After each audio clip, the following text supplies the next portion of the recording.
날씨입니다. 어린이날인 오늘 전국이 맑은 가운데 제주도는 가끔 구름이 많겠습니다. 동해안 지역은 건조특보가 내려진 데다 바람도 강하게 불고 있어 산불에 유의해야 합니다. 내일은 전국에 가끔 구름이 많다가 저녁부터 차차 흐려지겠습니다. 내일 오후에는 제주도 산지에서 소나기가 내리는 곳이 있겠고 늦은 밤부터는 경기 북부와 강원 영서 북부 지역에 빗방울이 떨어지는 곳이 있겠습니다. KBS 1라디오 5시 뉴스를 마칩니다. 지금까지 아나운서 한상원이었습니다. KBS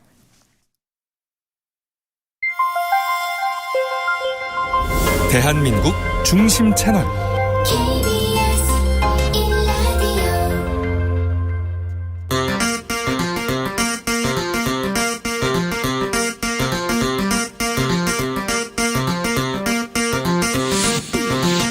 주진우 라이브.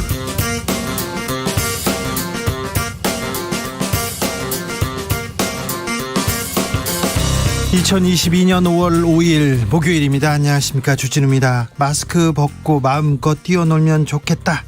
코로나 시대 어린이들의 소원이 이루어졌습니다. 문재인 대통령은 청와대 녹지원에서 3년 만에 마스크 벗고 어린이들을 만났습니다. 문재인 대통령의 마지막 어린이날 행사 뒷이야기 탁현민 청와대 의전비서관과 나눠보겠습니다. 그리고 100년 전 우리는 세계 최초로 어린이 인권 운동을 선언했습니다. 100주년 맞은 어린이날, 어린이들의 권리는 얼마나 지켜지고 있는지 철학의 맛에서 논해봅니다. 한동훈 법무부 장관 후보자의 인사청문회를 앞두고 딸과 관련된 논란 이어지고 있습니다. 고1 딸이 2달 동안 논문 5편 썼다 보도 나왔는데요.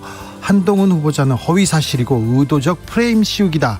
딸이 쓴 건 논문이 아니다, 이렇게 주장했습니다. 한덕수 국무총리 후보자 부정여론 계속 긍정여론보다 높게 나오고 있는데요. 주스에서 관련 소식 전해드립니다. 문재인 대통령이 언론에 대해서 최근 이런 말을 남겼습니다. 언론은 취사 선택해서 취재하고 보도할 뿐이다. 때로는 편향적이기도 하다. 문재인 정부의 언론개혁 어디까지 와 있을까요? 다음 주 출범하는 윤석열 정부는 미디어 전반 낡은 규제 혁신하겠다고 얘기합니다. 포털 알고리즘 기준 검증하겠다고 외쳤는데요. 우리 언론 현재와 미래에 대해서 변상욱 기자와 논해봅니다. 나비처럼 날아 벌처럼 쏜다. 여기는 주진우 라이브입니다. 오늘도 자중자애 겸손하고 진정성 있게 여러분과 함께 하겠습니다. 어린이날입니다. 코로나 거리 두기 해제 후 첫 어린이날인데 어디서 뭐 하면서 100주년 맞은 어린이날 보내고 계신지요? 뛰어놀았습니까? 선물도 주셨습니까? 방송 듣고 있는 어린이들 환영합니다. 네, 몸만 크고 아직 철 안 든 어른들도 어린이 날 잘 보내고 있죠. 환영합니다. 오늘은 특별히 주진우 라이브 듣는 어린이들 어린이 인증해 주시면 선물 드리겠습니다. 여러분께서 어린이 시절에 가장 좋아했던 만화 캐릭터 이름도 보내주십시오. 네, 철이 이런 거 보내면 되고요. 마징가 제트 이런 거 보내면 됩니다. 샵9730 짧은 문자 50원, 긴 문자는 100원이고요. 콩으로 보내시면 무료입니다. 그럼 주진우 라이브 시작하겠습니다.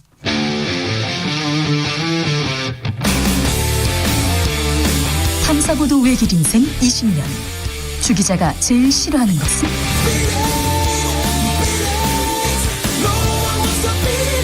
이 세상에서 비리와 부리가 사라지는 그날까지 오늘도 흔들림 없이 주진우 라이브와 함께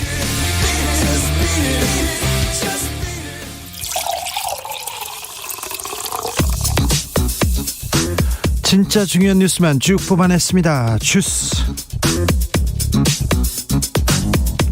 정상근 기자, 어서 오세요. 네, 안녕하십니까. 어린이날 어떻게 보내셨어요? 네, 일하고 있습니다. 일하기 전에는 뭐 하셨어요? 일할 준비했습니다. 네. 네. 아이하고 안 놀아주고요? 아이하고 함께 일할 준비했습니다. 아, 그렇습니까?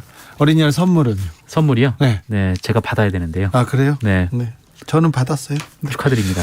한동훈 법무장관 후보자 관련된 의혹 계속 나옵니다. 그런데 한 후보자가 한겨레 기자들 고소했어요? 네, 한동훈 법무부 장관 후보자의 딸이 이 대학 진학에 활용할 이른바 스펙을 쌓기 위해서 엄마 찬스를 활용했다는 한겨레 보도가 있었는데요. 예.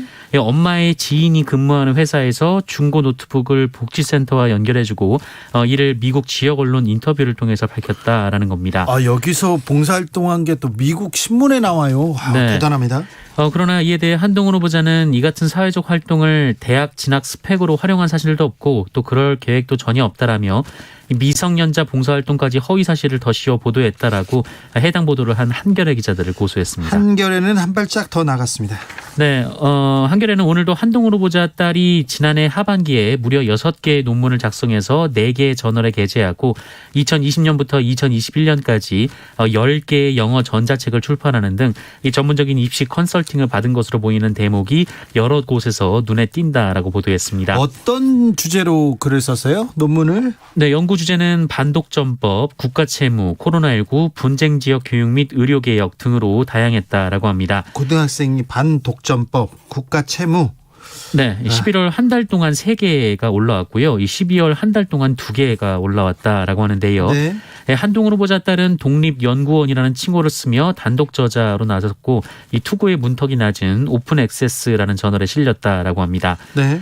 그리고 지난해 차별금지를 주제로 미술 전시회를 열었는데요. 이 전시회를 한동훈 후보자의 장모, 그러니까 이 딸의 외할머니가 소유한 건물에서 열었고 행사 주관사는 딸이 대표로 있는 비영리 민간단체에서 했고 또 협력사는 딸이 다니는 그 유학 전문 학원이었다라고 합니다.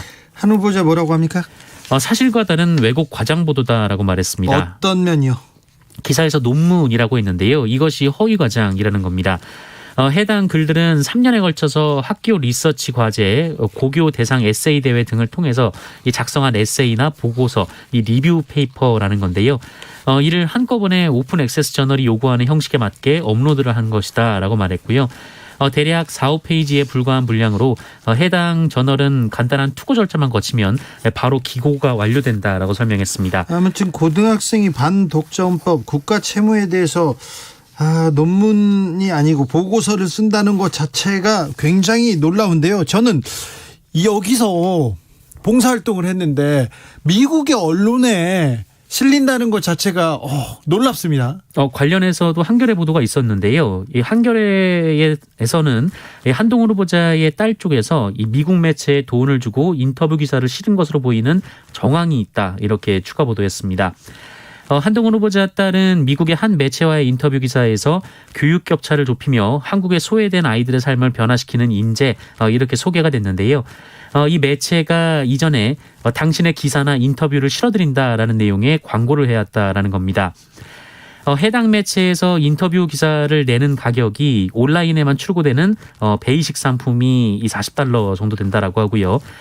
관련 이미지가 사이드바에 뜨는 기사는 스탠더드로 $50, 그리고 이 프리미엄은 $105로 뉴욕의 뉴스 사이트에 게시될 수 있다, 이렇게 적혀 있었다고 합니다. 이에 대해서는 다음 주 월요일 한동훈 장관 후보자 인사청문회에서 좀 자세히 밝혀야 될 것 같습니다. 엄마 찬스인지 아빠 찬스인지 찬스가 계속 쏟아집니다. 인사청문회에서.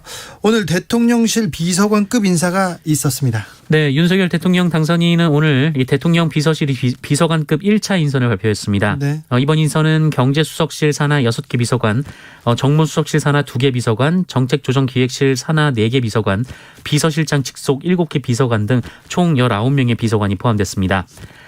상당수 비서관들은 각 부처의 국장급 현직 관료들로 채워졌고요. 관심 가는 명단은 이 정무수석실 산하의 정무비서관에 방송기자 출신인 이 홍지만 전 의원, 그리고 자치행정비서관에는 이 서승우 충청북도 행정부지사가 내정됐습니다. 또 조직 개편을 통해 정책조정기획관실을 신설하고 장성민 당선인 정무특보를 기획관으로 임명을 했습니다. 장성민이 돌아왔습니다. 네, 박성훈 당선인 경제보좌역은 기획비서관, 그리고 대선 때부터 메시지를 담당해왔던 김동조 벨로서티 인베스터 대표가 연설기록 비서관, 김윤일 부산시 경제부시장이 부산엑스포 유치 업무를 전담하는 미래전략 비서관을 각각 맡았고요.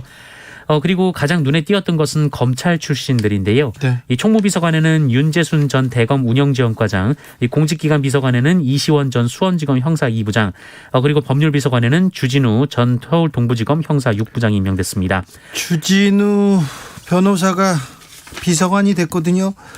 법무비서관이라 민정수석을 대신한다는 그 자리에 우병우 민정수석실에서 핵심적으로 임무를 띄었던 최순실 정윤회 사건 때 끝까지 국정농단을 방조했던 그런 분이 비서관에 올랐습니다. 주진우 비서관 얘기는 제가 시간을 내서 따로 하겠습니다. 그리고 검찰 출신 이시원 전 검사가 공직기강 비서관에 임명됐는데요. 이분 간첩을 조작했다가 유우성 씨 간첩 조작 사건으로 검찰에서 정직 1개월 받은 사람이에요. 간첩을 조작한 검사를 데려다가 비서관 시켜놓고 공직기강을 잡겠다는 게 이게 말이 되는 건지 좀 의아해합니다. 제가 이시원 검사는 제 담당 검사였어요. 제가 그래서 감정이 있는 건 아닌데 굉장히 전 정권 그때 박근혜 정부 편에 서가지고 저를 죄가 없는데 계속 불러서 계속 잡으려고 하는 거예요. 그래서 아니 검사님 전 조사 안 받겠다고 나 죄가 없어서 안 받겠다고 얘기를 했더니 나와달라고 막 그래요. 그래가지고 제가 사실은 부모님 말도 안 듣는데 검사님 말 들으면 안 되죠. 부모님이 서운해합니다. 그리고 안 간다고 했어요. 근데 계속 나와달라고 하더라고요. 그래서 핑계가 없어가지고 하늘이 너무 예뻐요 이렇게 하고 제가 안 갔는데 끝까지 없는 죄를 가지고 왜 이렇게 괴롭힐까 이렇게 생각했는데 괴롭히는 게 그분의 임무였던 것 같아요. 근데 아무튼 간첩을 조작하던 전 검사는 공직기강을 잡겠다고 비서관에 임명한다. 이게 공정과 상식에 맞는 건지 이거는 좀 물어보고 싶습니다. 주진우 검사 얘기는 또 제가 따로 하겠습니다. 청와대 간다. 저 아닙니다. 네, 저 아닙니다. 자, 윤석열 당선인 오늘 공약 후퇴에 대해서 얘기했어요? 네, 윤석열 대통령 당선인 측이 여성가족부 폐지, 이 병사월급 200만 원 등 이 주요 대선 공약 후퇴 논란에 대해 진화에 나섰습니다. 네. 입장문을 냈는데요. 이 국민과의 약속을 지키기 위해서 여가부 폐지 공약을 추진한다는 입장에 변함이 없다라며 다만 여가부 장관을 중심으로 여가부가 수행하고 있는 기능과 역할 등에 대한 면밀한 검토 그리고 충분한 사회적 논의를 거치겠다라고 밝혔습니다. 병사 월급 200만 원이요? 네, 2025년까지 150만 원으로 단계적으로 인상하고 올해 도입된 자산 형성 프로그램에 대한 정부 지원도 늘려서 달성하겠다라고 밝혔습니다. 2025년까지 150만 원으로 단계적으로 인상한다. 약간 조정은 있는데 공약 계속 하겠다 이렇게 얘기하는데 여가부 폐지 공약을 추진하겠다고 또 발표했습니다. 근데 여가부 폐지를 하지 않아서 인수위에서 국정과제로 삼지 않아서 참 잘했다 이렇게 생각하는데 어떤 공약은 안 지켰으면 좋겠다 이런 생각도 하는데 이 공약은 또 지킨다고 하니 또 좀 약간 걱정은 됩니다. 걱정이 돼요. 미국이 금리 인상을 단행했습니다. 네, 미국이 오늘 금리를 크게 올렸습니다. 40년 만에 최악의 인플레이션에 직면한 미국은 이 가파른 금리 인상을 단행했는데요. 미국 연방준비제도는 현지 시간으로 4일 현재 0.25에서 0.5%인 기준금리를 0.5%포인트 인상한다고 밝혔습니다. 네. 이에 따라 미국의 기준금리는 0.75에서 1% 수준으로 상승했습니다.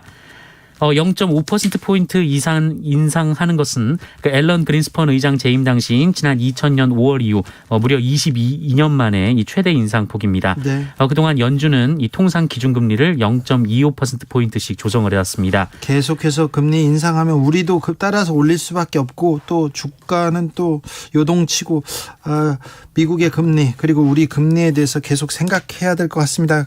물가 때문에요. 물가가 지금 계속 뛰고 있어서 금리는 계속 오른다고 합니다. 그러니까 여기에 유념해서 대출을 하고 그다음에 계획을 짜야 될 것 같습니다. 오늘 100주년 어린이날이었는데 5명 어린이 중 1명은 행복하지 않다고 이렇게 답했다고 합니다. 네, 우리나라 아동 청소년 5명 중 1명은 행복하지 않다고 느낀다는 조사 결과가 나왔습니다. 이 보건복지부 조사였는데요. 국내 아동 청소년 1270명에게 물어봤더니 행복하다는 응답이 81.4%였지만 행복하지 않다는 응답도 18.6%에 이르렀습니다. 네. 행복하지 않다고 응답한 아이들은 33.9%가 학업 부담 그리고 성적 등 학업 문제 때문이라고 답했고요. 공부 때문에 그렇습니다. 그리고 두 번째가 27.5%로 미래, 진로에 대한 불안이었습니다. 어린이들이 미래에 대한 불안, 진로가 걱정해요. 이렇게 얘기합니다. 네, 세 번째는 7.6%인데요. 가정의 경제적 어려움을 꼽았고요. 네 번째는 6.4%로 가정이 화목하지 않아서, 그리고 다섯 번째는 6.4%로 친구와의 관계가 좋지 않아서라고 답했다고 합니다. 네. 그리고 우리나라 아동이 놀 권리를 보장받는데 가장 방해가 되는 요인도 질문이 있었는데요. 47%가 어른의 간섭을 꼽았습니다. 아, 그렇군요. 제가 사회부 기자 시절에 초등학교 아이들한테 이렇게 설문조사를 직접 했던 적이 있습니다. 선생님들하고 이렇게 해서. 그래서 꿈이 뭐예요? 물어봤는데 없어요가 제일 많았어요. 네. 꿈이 없다는 얘기가 많았는데 행복하지 않다는 아이들이 5명 중 1명이나 되는군요. 아무튼 80%의 이 행복하다는 아이들의 꿈을 좀 우리가 지켜줘야 될 텐데 마음껏 뛰놀게는 만들어줘야 될 텐데 그런 걱정합니다. 오늘 청와대에서 어린이날 행사가 있었습니다. 청와대에서 있는 마지막 어린이날 행사가 있었는데요. 이 부분에 대해서는 탁현민 비서관과 2부에서 자세히 이야기 나눠보겠습니다. 주스 정상근 기자와 함께했습니다. 감사합니다. 고맙습니다. 어린이날 어린 시절 나 이거 좋아했어요. 문자 계속 옵니다. 3123님 어른들은요 모두 처음엔 어린이였어요. 그러나 대부분 어린 시절을 기억하지 못하죠. 생텍쥐베리 소설 어린 왕자에 나오는 명문구 되새깁니다. 오늘 우크라이나의 어린이들을 포함한 모든 어린이들 안녕과 행복을 빕니다. 네. 좋은 말씀 하셨네요. 5151님 어린이날 저도 50년 전엔 어린이였습니다. 은하철도 99를 즐겨보았고 파란 해골 13호가 무서웠던 기억이 납니다. 아, 네. 파란 해골 13호는 모르겠네요. 6292님 난요 우주소년 아톰 네. 1023님 너무 많아서 고를 수가 없어요. 요괴 인간, 로봇 태권브이, 마징가 제트, 신바트의 모험, 요술공주 세리, 캔디, 이상한 나라의 삐삐, 나라라 태그코, 플란다스게 네, 계속 나오네요. 혼송님 놀이공원에서 손자들 데리고 끌려다니고 있습니다. 햇살은 따사롭고 아이들 감당하기 힘들고 그렇죠. 아이들의 에너지를 어떻게 당합니까? 네. 그래도 네 그렇게 아이들이랑 이렇게 아이들한테 끌려다닐 때가 너무 좋아요. 네. 아 부럽습니다. 8267님 세종에서 청주로 어린이날을 잘 보내고 잠시 차에서 쉬고 있는데 아빠가 문자 보내래요. 어린이날 인증하라고 해서 사진 찍어서 보내주셨습니다. 저는 16살 차이 나는 누나입니다. 주진우 라이브에서 아빠가 매번 들으셔서 상품 좀 주세요 이렇게 얘기하는데 여기는 좀 챙겨주셔야 될 것 같습니다. 교통정보센터 다녀올게요. 유하영 씨. 네, 휴일인 오늘 고속도로는 지방 방향으로 정체가 길었는데요. 오후 6시에서 7시쯤이면 모두 해소되겠습니다. 이 시각 경부고속도로 부산 방면 천안 부근에서 10km 정체고요. 이후로 옥산에서 짧게 주춤합니다. 중부고속도로 남이 방면 진천 부근 정체가 풀려가면서 4km 정도만 밀립니다. 강원도로 향하는 고속도로죠. 영동고속도로 강릉 방면은 둔내터널에서 봉평터널까지 10km 막히고요. 반대 인천 쪽으로는 곳곳으로 정체가 이어지지만 그리 길진 않겠습니다. 서울 양양고속도로 양양 방면 홍천에서 내촌까지 9km 정체입니다. KBS 교통정보센터였습니다.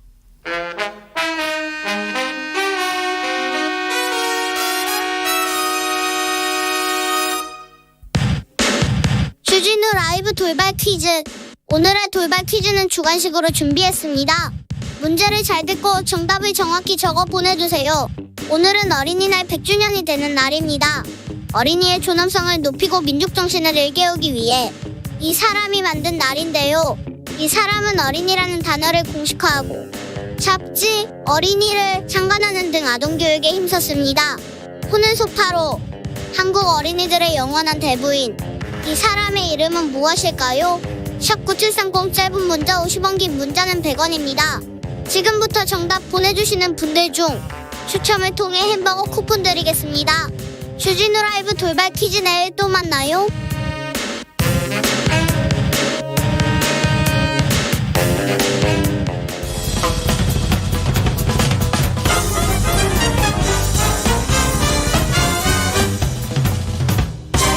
훅 인터뷰. 모두를 위한 모두를 향한 모두의 궁금증 훅 인터뷰. 어린이날이 생긴 지 100년 됐다고 합니다. 100년 전 우리나라는 세계 최초로 어린이 인권 해방을 선언했는데요. 그런데 지금 어린이들은 그렇게 해방된 인권을 누리고 행복하게 잘 뛰어놀고 있는지 네, 어른으로서 좀 미안하고 씁쓸하기까지 합니다. 여야 오늘 모두 아동학대 해결을 강조했는데요. 어떻게 진행되고 있는지 좀 알아보겠습니다.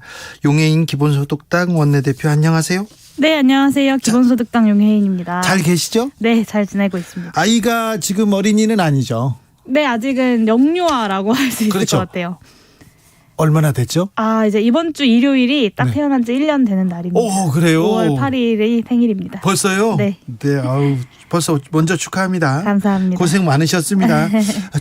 출산과 그리고 또 육아와 이제 또 일과 병행해야 되는데 좀 힘드시죠?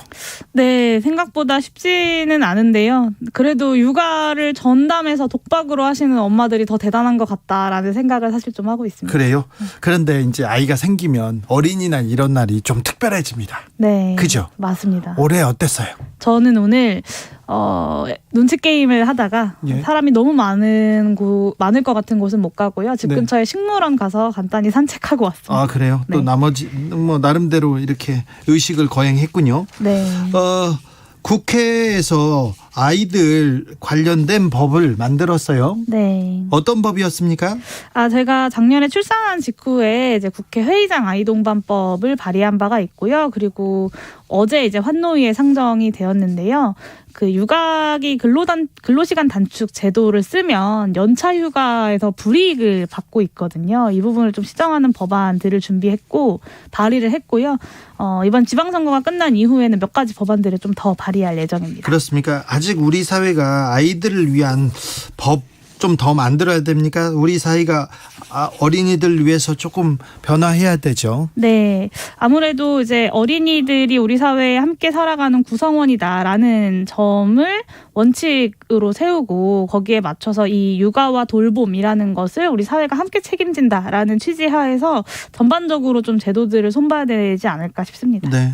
요즘 국회 활동은 어떻습니까? 요즘 최근에는 이제 많이들 아시는 것처럼 검찰 개혁 관련된 법안으로 국회가 좀 많이 시끄러웠는데요.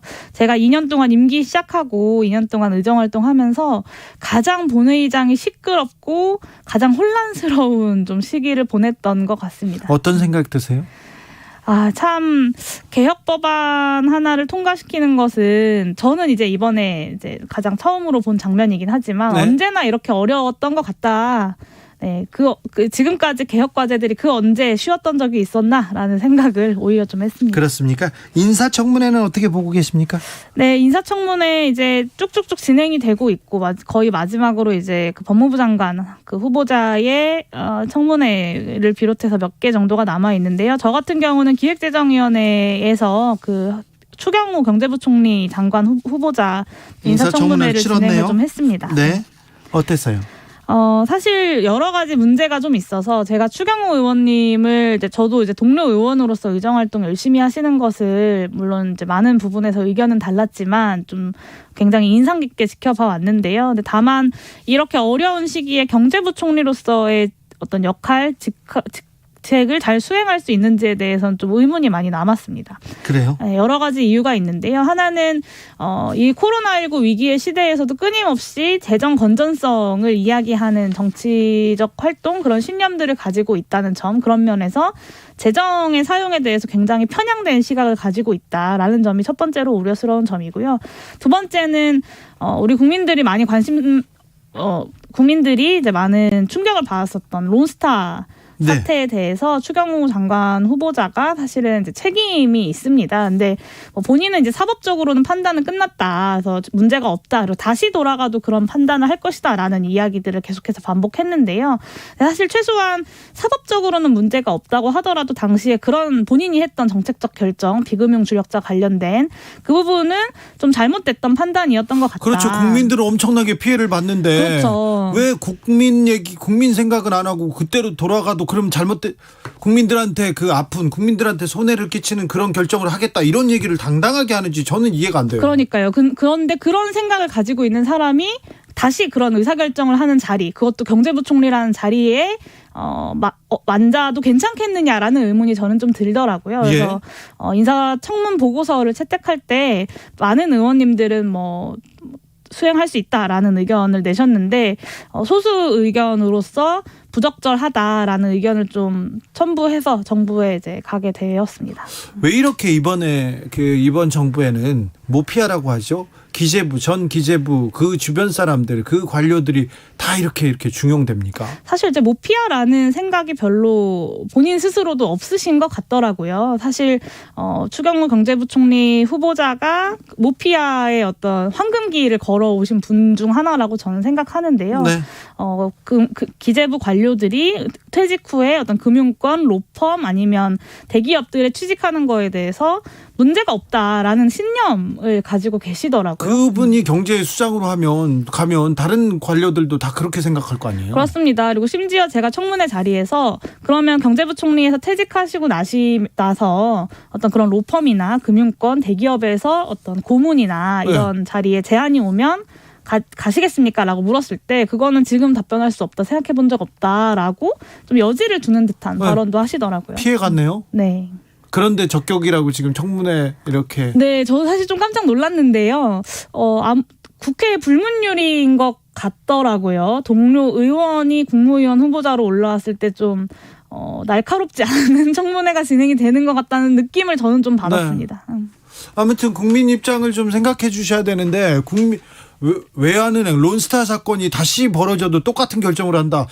저는 그런 발언을 하는 거는 굉장히 우려스럽습니다. 네, 그런 인식을 가지고 앞으로 정책 결정을 하게 된다는 점에서 굉장히 좀 우려스럽습니다. 네.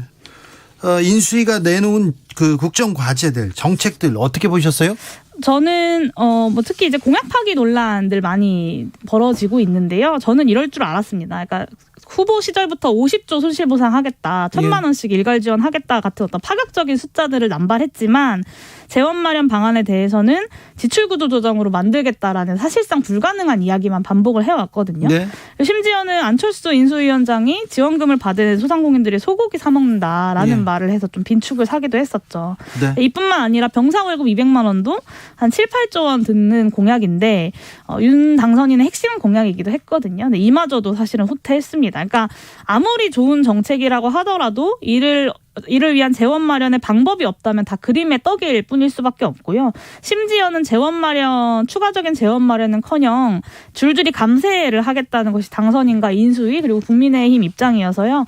아마 임기 내내 앞으로 남은 5년 동안 계속해서 이렇게 공약을 파기하고 후퇴하는 모습이 보여줄 것 같습니다. 검찰 수사권 축소 법안에 표결에서 기권 던지셨어요? 그 네, 이유는 그렇습니다. 뭔지요? 사실 저는 이 검찰개혁이 이번 대선 이후에 중요한 4월 국회 아젠다로 떠올랐을 때부터 계속해서 똑같은 입장을 견지해왔습니다. 지난 이제 박근혜 정부 탄핵 과정에서 검찰개혁이 하나의 시대적 정신으로 떠올랐는데 여기에 핵심은 검찰에 독점하고 있는 수사를 비롯한 기소까지 포함한 권한의 분산이 필요하다라는 것이었고요. 그런 면에서 이번 개혁, 수사만 분리하는 것이 완전하지 않다라는 입장을 가지고 있었는데요. 저는 이 입장을 계속해서 견지해 왔는데 결과적으로 표결을 끝내고 나니까 제가 가장 강경파가 되어 있더라고요. 그래서 좀 당혹스러웠고요. 이 법안이 여야의 합의로 만들어졌던 박병석 의장의 중재안보다도 후퇴한 수정안이었기 때문에 기권을 했었고 그것이 아니라 여야의 합의안에 기초했었던 법사위 원안에 찬성하는 것을 저희 당론으로 좀 가지고 있었습니다. 그래서 기본소득당 당론에 따라서 수정안 기권, 원안 찬성이라는 표결 방침을 가지고 본회의에 들어갔었습니다. 백수연님께서 엄마인 국회의원들 할 일은 해야죠. 용해인 의원님 힘내세요 얘기합니다. 느티나무님께서는 돌봄 시스템에 대해서도 더 노력했으면 합니다. 이런 얘기도 했습니다. 기본소득당 지방선거 계획 알려주세요. 지난번 기본소득당이 의원이 둘인가요? 한 명입니다. 한 명입니까? 네, 저 혼자입니다. 그렇죠. 네. 오준호 후보가 지난번에 대선에 나섰어요? 네, 저의 비서관으로 기본소득 의정활동을 함께 하셨던 저희 오준호 후보가 대통령 후보로 출마를 했었는데요. 네. 이제 사실 국회 시간이 이제 어느 정도 일단락이 되었고 지방선거가 4주가 채 남지 않았습니다. 네. 그래서 선거 준비를 하고 있습니다. 지난 대선에서 사실은 기본소득당이 해내려고 했지만 해내지 못했던 역부족이었던 게 정책선거 대안경쟁 만들어내는 거였거든요. 네, 그래서 지난 대선에서는 역부족이었지만 이번 지방선거에서만큼은 기본소득을 중심으로 한 어떤 대안경쟁을 꼭 만들어내겠다라는 포부를 가지고 있고요. 이를 위해서 5개 광역자치단체장, 서울, 경기, 인천, 대구, 광주의 시도지사 그리고 후보들이 출마를 했고 17개 광역의회 비례대표 후보로 저희 당원들이 출마를 했습니다. 네. 그래서 비례 투표는 기본소득당에 꼭 해달라는 슬로건을 가지고 저희가 이번 선거를 준비하고 있습니다. 알겠습니다. 말씀 잘 들었습니다. 용해인 기본소득당 원내대표였습니다. 네, 감사합니다. 나비처럼 날아 벌처럼 쏜다. 주진우 라이브.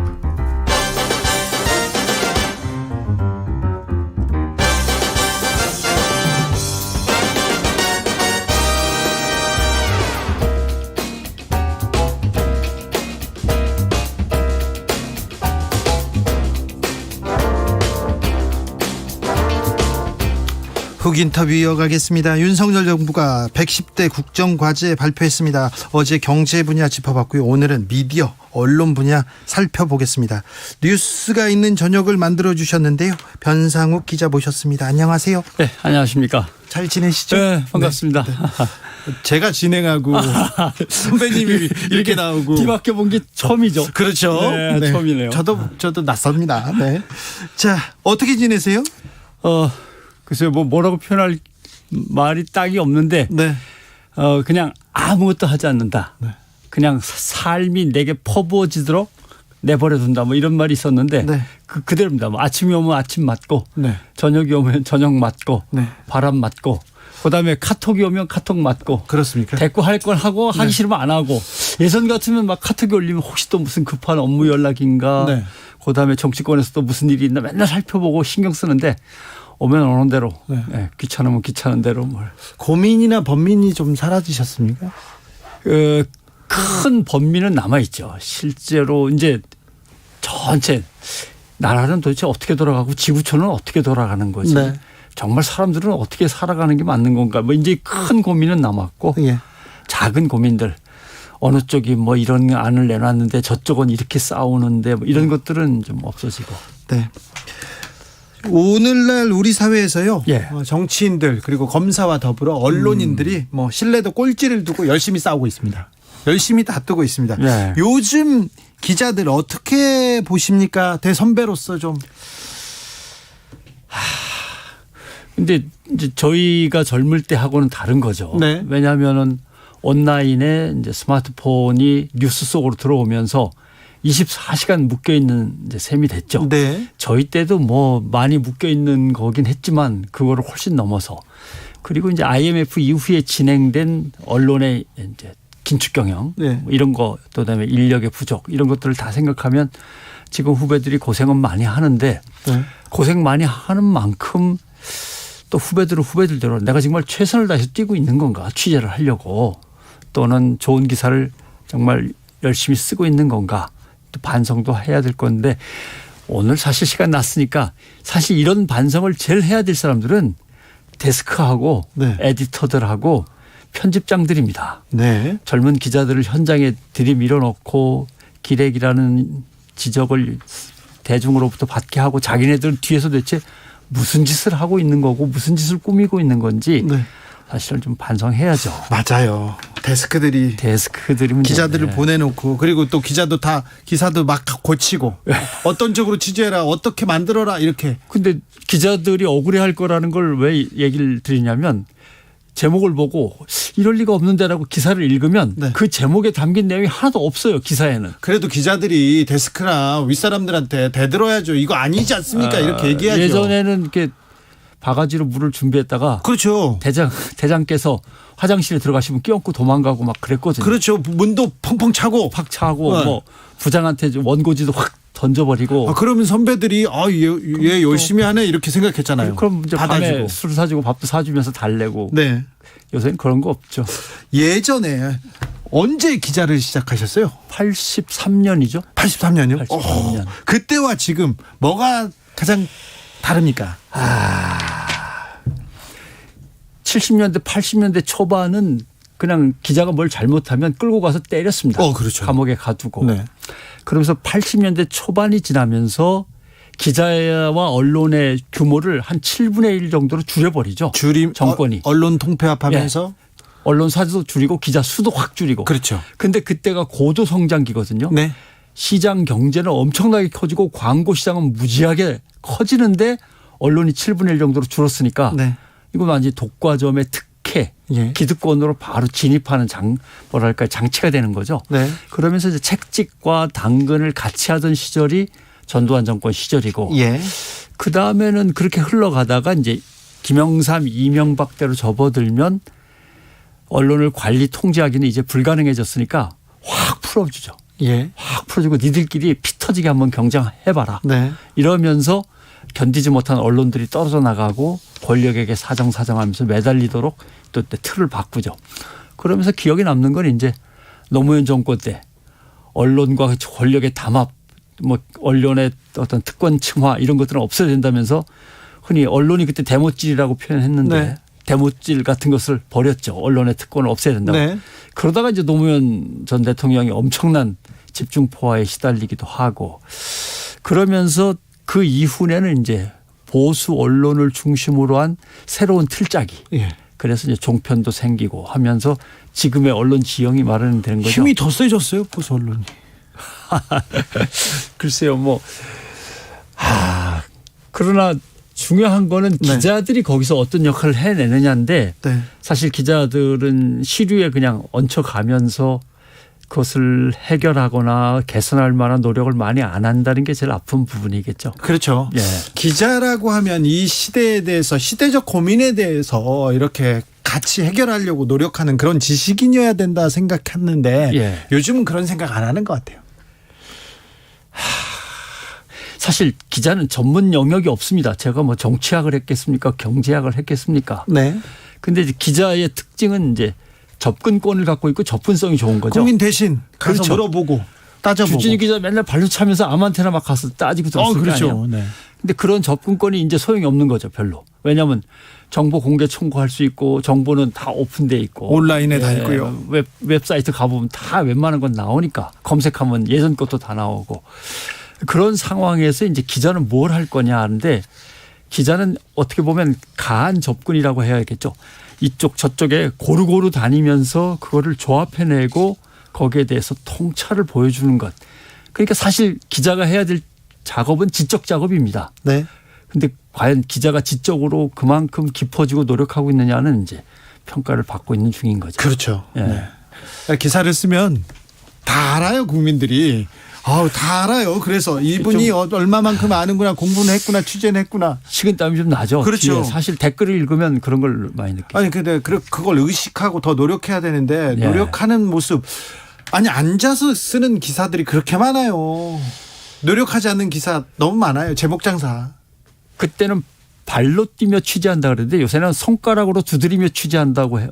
영어로도 그런 단어들이 있더라고요. 네. 그러니까 손가락으로 톡톡거리면서 취재하는 기자들만 늘어난다. 예. 근데 사실은 그 기자도 솔직히 일부입니다. 나머지는 복부시죠. 네. 복사해서 붙여쓰기. 그러니까요. 그러니까 기자의 지적 작업이라는 걸 지식인의 작업이라고 어디 가서 내놓고 참 얘기하기도 난감한 그런 상황이죠. 그렇죠. 윤석열 정부에서도 미디어 예.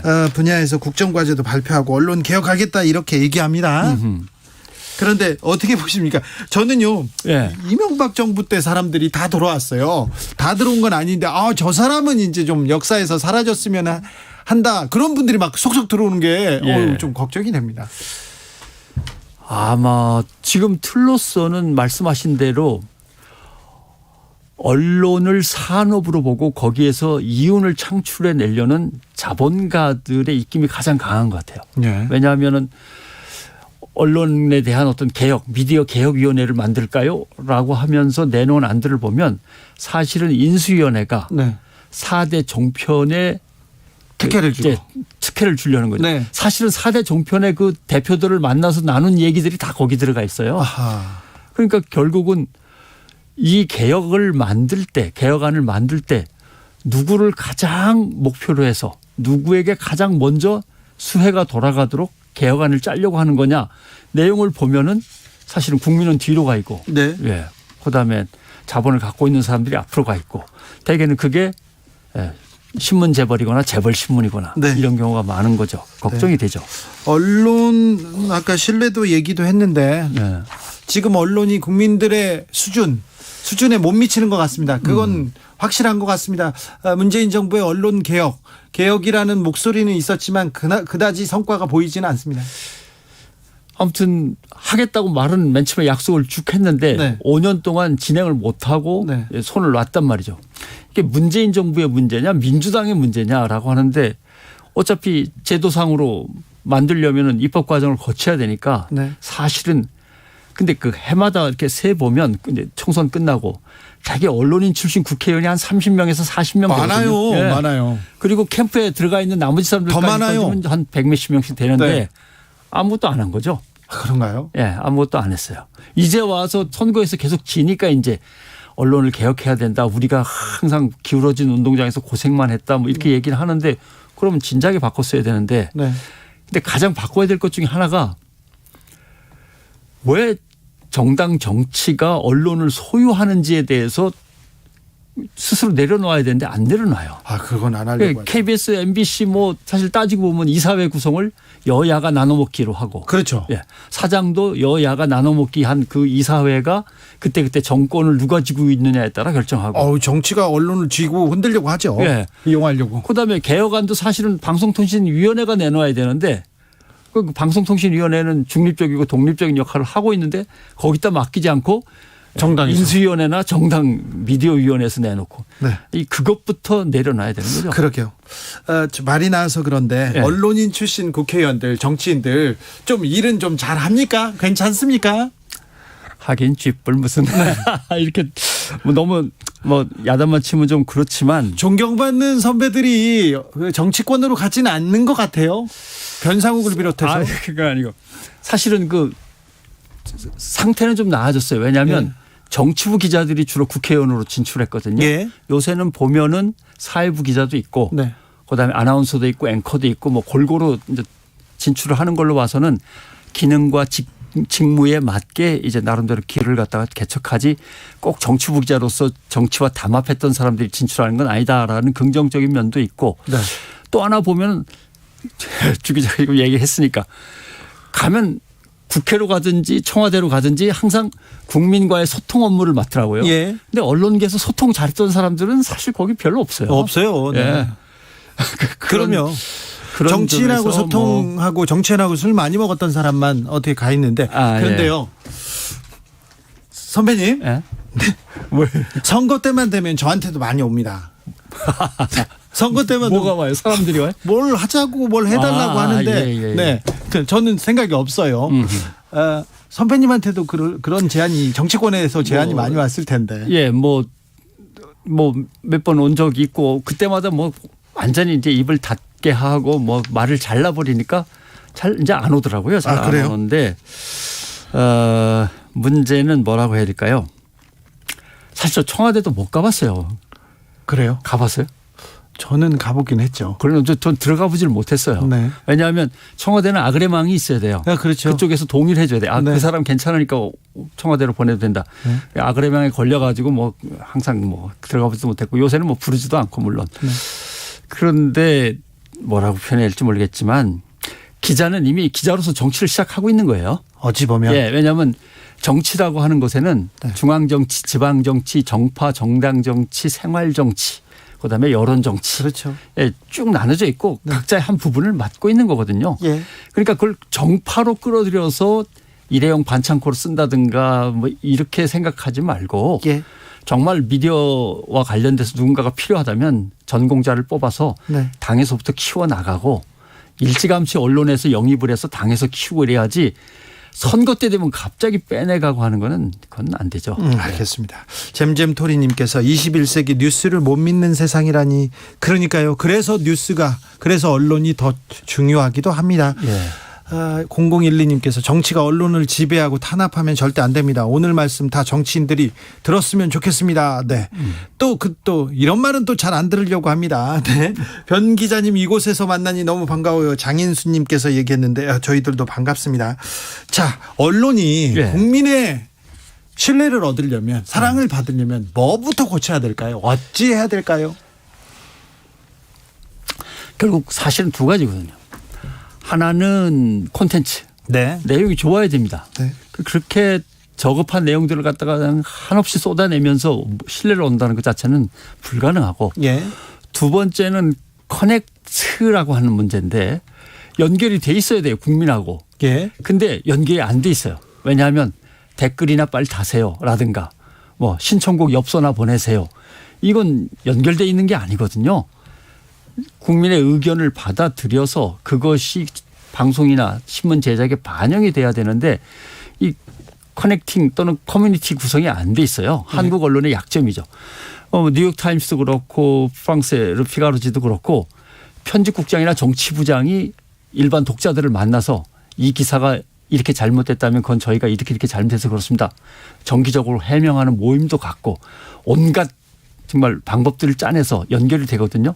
또는 협업도 같이 해요. 독자들하고 네. 또는 청취자 소비자들하고 같이 협업해서 함께 기사를 꾸려가고 집단지성으로 거기에 바이라인에 독자 이름을 달아주기도 하고 이런 여러 가지 방법이 나와서 함께하는 작업이 되어야만 신뢰가 회복되지 기자 따로 국민 따로 기자의 작업 따로 국민의 여론 따로 이거는 어렵죠. 오늘 김부겸 총리가 네. 무조건 우리 편이 옳다는 정치 계속할 이유가 없다 이렇게 얘기를 하던데 물어보고 싶었습니다. 예. 어떻게 보셨어요? 그걸 우리 흔히 확증 편향이라고 얘기를 그렇죠. 하죠. 예, 네. 보고 싶은 것만 보고 듣고 싶은 것만 듣는 건데 언론한테도 그런 확증 편향 계속됩니다. 있죠. 그러나 이것은 국민 입장에서는 당연한 거예요. 너무 많은 정보가 오니까 네. 너무 많은 정보를 이것저것 읽다 보면 아무것도 못 읽는 거나 마찬가지니까 분명하게 가려서 읽으려고 그러는데 가려서 골라 읽다 보니까 편하고 네. 자기하고 생각이 맞는 걸 고르게 되는 거죠. 계속 그러면서 한쪽에 그냥 갇히는 그런 우려도 그렇죠. 있죠. 그래서 국민들이 이렇게 생각해 주셨으면 좋겠어요. 언론은 언론사께 아니고 기자께 아닙니다. 네. 국민들이 서로의 생각을 나누고 논의하는 하나의 마당이 언론이거든요. 예. 그러니까 내 언론은 내가 만들어가는 거예요. 예. 국민 개개인은 하나의 민주주의고 하나의 언론입니다. 그러니까 내 언론은 내가 균형 잡히고 공정하고 공명하게 만든다고 생각을 하시고 다 기사도 가려 읽으시고 채널도 가려서 들으시면서 이 채널의 특징과 저 채널의 특징을 파악하신 다음에 네. 골고루 듣는 연습도 좀 하셔야죠. 네.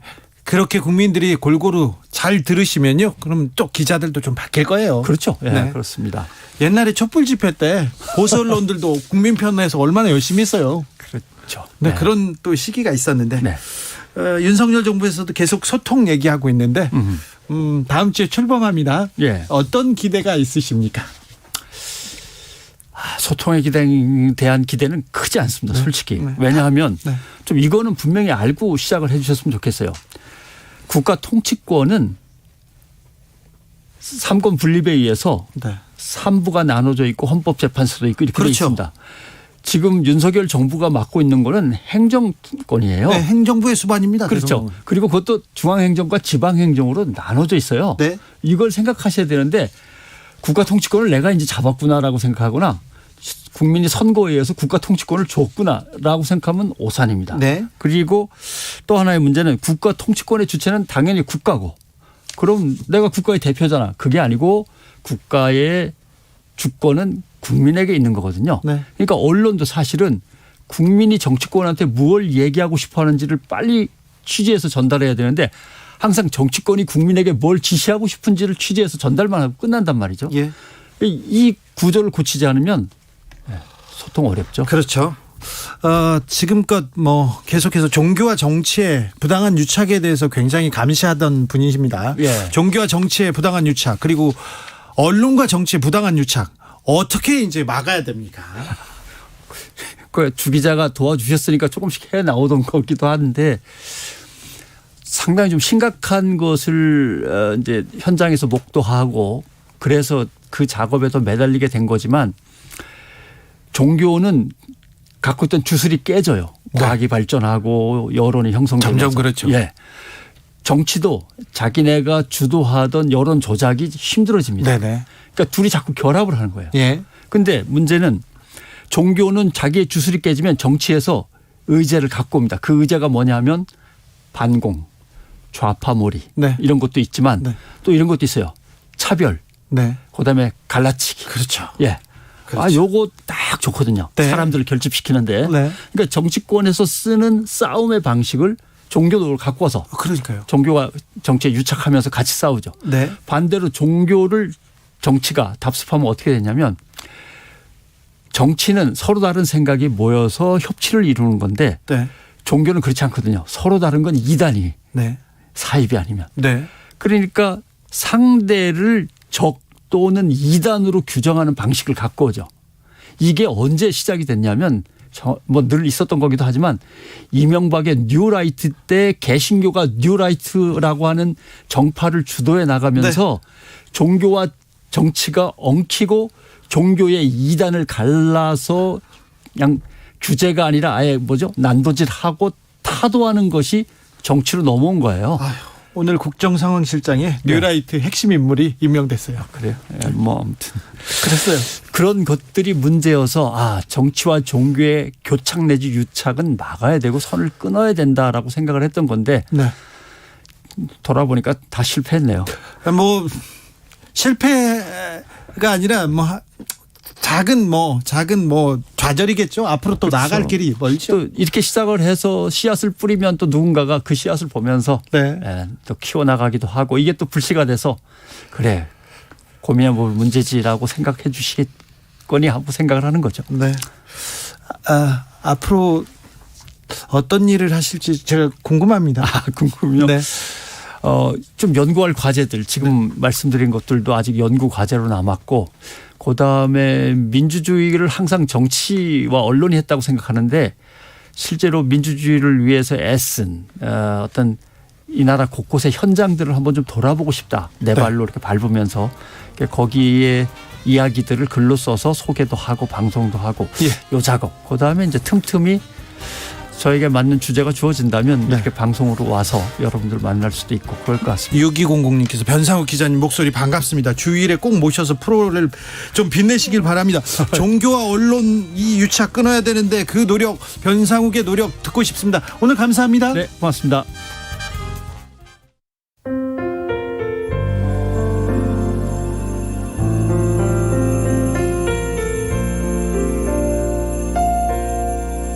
KBS 라디오 연중기획 희망충전 대한민국 480번째 이야기.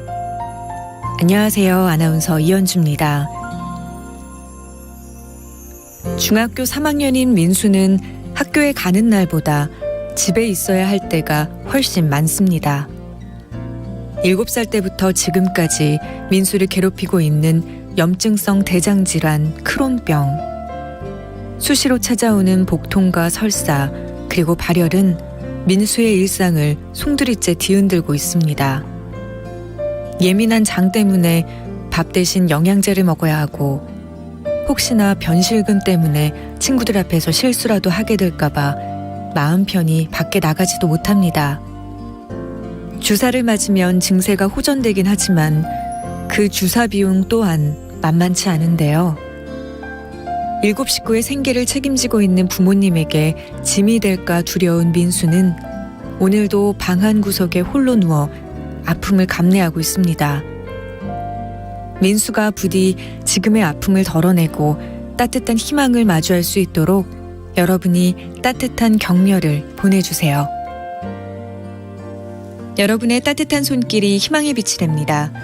ARS 060-700-1580 060-700-1580 한 통화 3,000원으로 희망을 선물해 주세요. KBS 라디오 연중기획 희망충전 대한민국은 초록우산 어린이재단, 인탑스 주식회사 그리고 청취자 여러분과 함께합니다. ARS 060-700-1580 한 통화 3,000원입니다.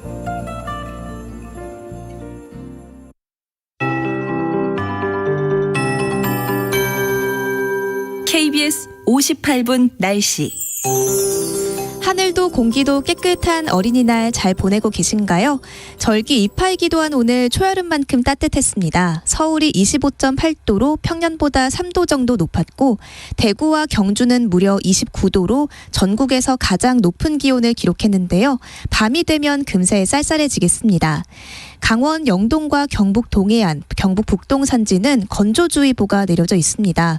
서풍이 태백산맥을 넘으며 덥고 건조해지는 양간지풍의 영향인데요. 그 밖에 내륙도 건조한 가운데 바람이 약간 강하게 불고 있습니다. 캠핑이나 바깥 활동하실 때 불씨 관리 잘 해주셔야겠습니다.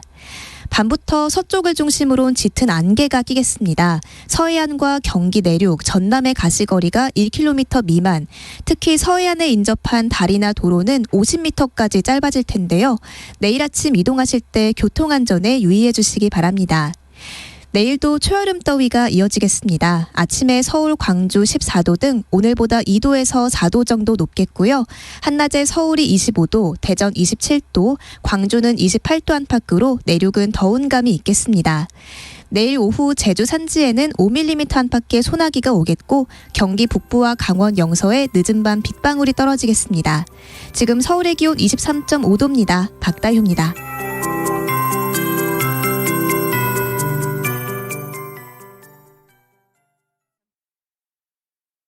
정성을 다하는 국민의 방송 KBS가 6시를 알려드립니다.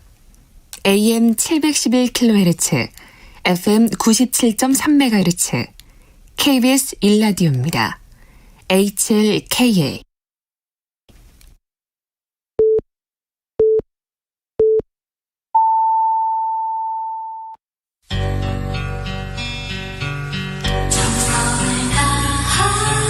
정성을 다하는 국민의 방송 KBS 주진우 라이브. 그냥 그렇다고요. 이 시각 라디오 정보센터 뉴스입니다. 윤석열 대통령 당선인이 대통령 비서실 비서관 1차 인선에서 정책조정기획관실을 신설하고 정책조정기획관으로 장성민 당선인 정무특보를 임명했습니다. 윤 당선인은 오늘 대변인실을 통해 19명의 비서관 인선을 발표했습니다. 미국이 윤석열 대통령 당선인의 취임식과 관련해 부통령의 남편으로 세컨드 젠틀맨이란 별칭을 가진 더글러스 에모프를 단장으로 하는 취임 축하 사절단을 공식 발표했습니다. 백악관은 현지 시간 4일 한국계 인사 4명을 포함해 총 8명으로 구성된 공식 축하 사절단을 공개했습니다. 탁현민 청와대 의전비서관은 오늘 MBC 라디오와의 인터뷰에서 문재인 대통령이 오는 9일 오후 6시가 되면 특별한 사정이 없는 한 관저에서 김종숙 여사를 모시고 청와대 정문 쪽으로 걸어서 나올 예정이라면서 정문부터 분수대까지 내려가며 인사도 하고 사람들이 많이 모인 곳에서 짧게 소회도 밝힐 계획이라고 밝혔습니다. 더불어민주당 박홍근 원내대표는 오늘 KBS와의 통화에서 후반기 원 구성은 후반기 여야 원내대표들이 논의해야 할 일이지 전임자들이 정할 일이 아니다라면서 국회 후반기 원 구성에 대해 백지 상태에서 다시 논의해야 한다고 말했습니다. 지금까지 라디오 정보센터 뉴스 정한나였습니다.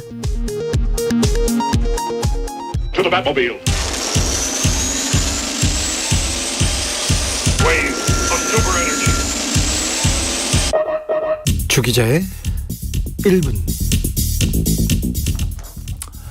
어린이날입니다. 저는 머리만 하얗지 정신 연령은 어린이하고 별반 다르지 않기 때문에 어린이들에게 특별히 해줄 말은 없습니다.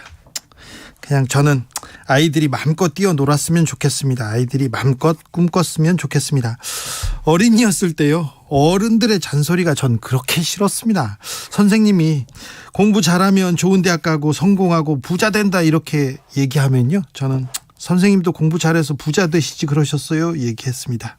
나가 있어, 예, 그렇게 얘기를 들었죠. 아버지가 누구 집 아들은 공부 잘한다더라 이렇게 얘기하면요, 누구 집 아버지는 재벌이에요 이런 얘기했습니다. 너 뭐가 되려고 이렇게 말을 안 듣고 꼬박꼬박 대꾸하냐고 하면 제가 태어난 것은 저의 의지하고는 전혀 상관없다고 얘기했습니다. 나가 있어. 네, 많이 쫓겨났습니다. 주진우 라이브 애청자 한 분께서 어린이날인데 자식들에게 찬스를 선물하지 못한 아빠 엄마들이 기죽지 않고 용기 낼 수 있도록 응원해달라는 문자가 왔습니다. 요즘 인사청문회 보면 아빠 찬스 엄마 찬스 쏟아집니다. 유행인가 봐요. 의대 편입학 시켜주고 논문 써주고 언론에 실어주고 취직시켜주고 장학금 타주고 인턴 경력 만들어주고 놀라움과 비통함의 연속입니다. 지체 높은 사람들의 교육은 이런 모습이었구나. 부모가 자식의 경력을 디자인해 주는구나. 출발부터 공정한 경쟁은 없구나. 그런데요, 찬스를 만들어주지 못한 부모들이 상처받을까 걱정이 됩니다. 찬스를 만들어주지 못한 부모를 아이들이 원망할까 걱정이 됩니다. 공정과 상식이 무너질까 걱정됩니다. 지금까지 주 기자의 1분이었습니다. 세상에 모서리 아이유 셀레브리티. 치거리 outsider 걸음걸이 옷차림 이어폰 넘어 플레이리스트 음악까지 담아있는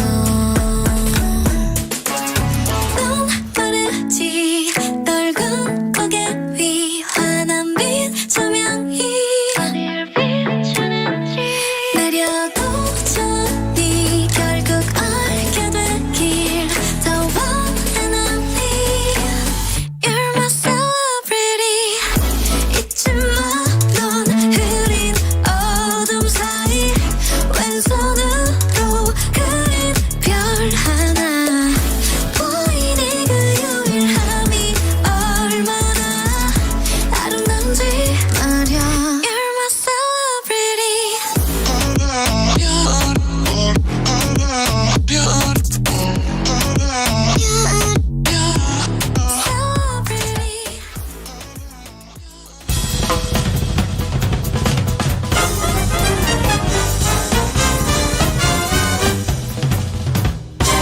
훅 인터뷰.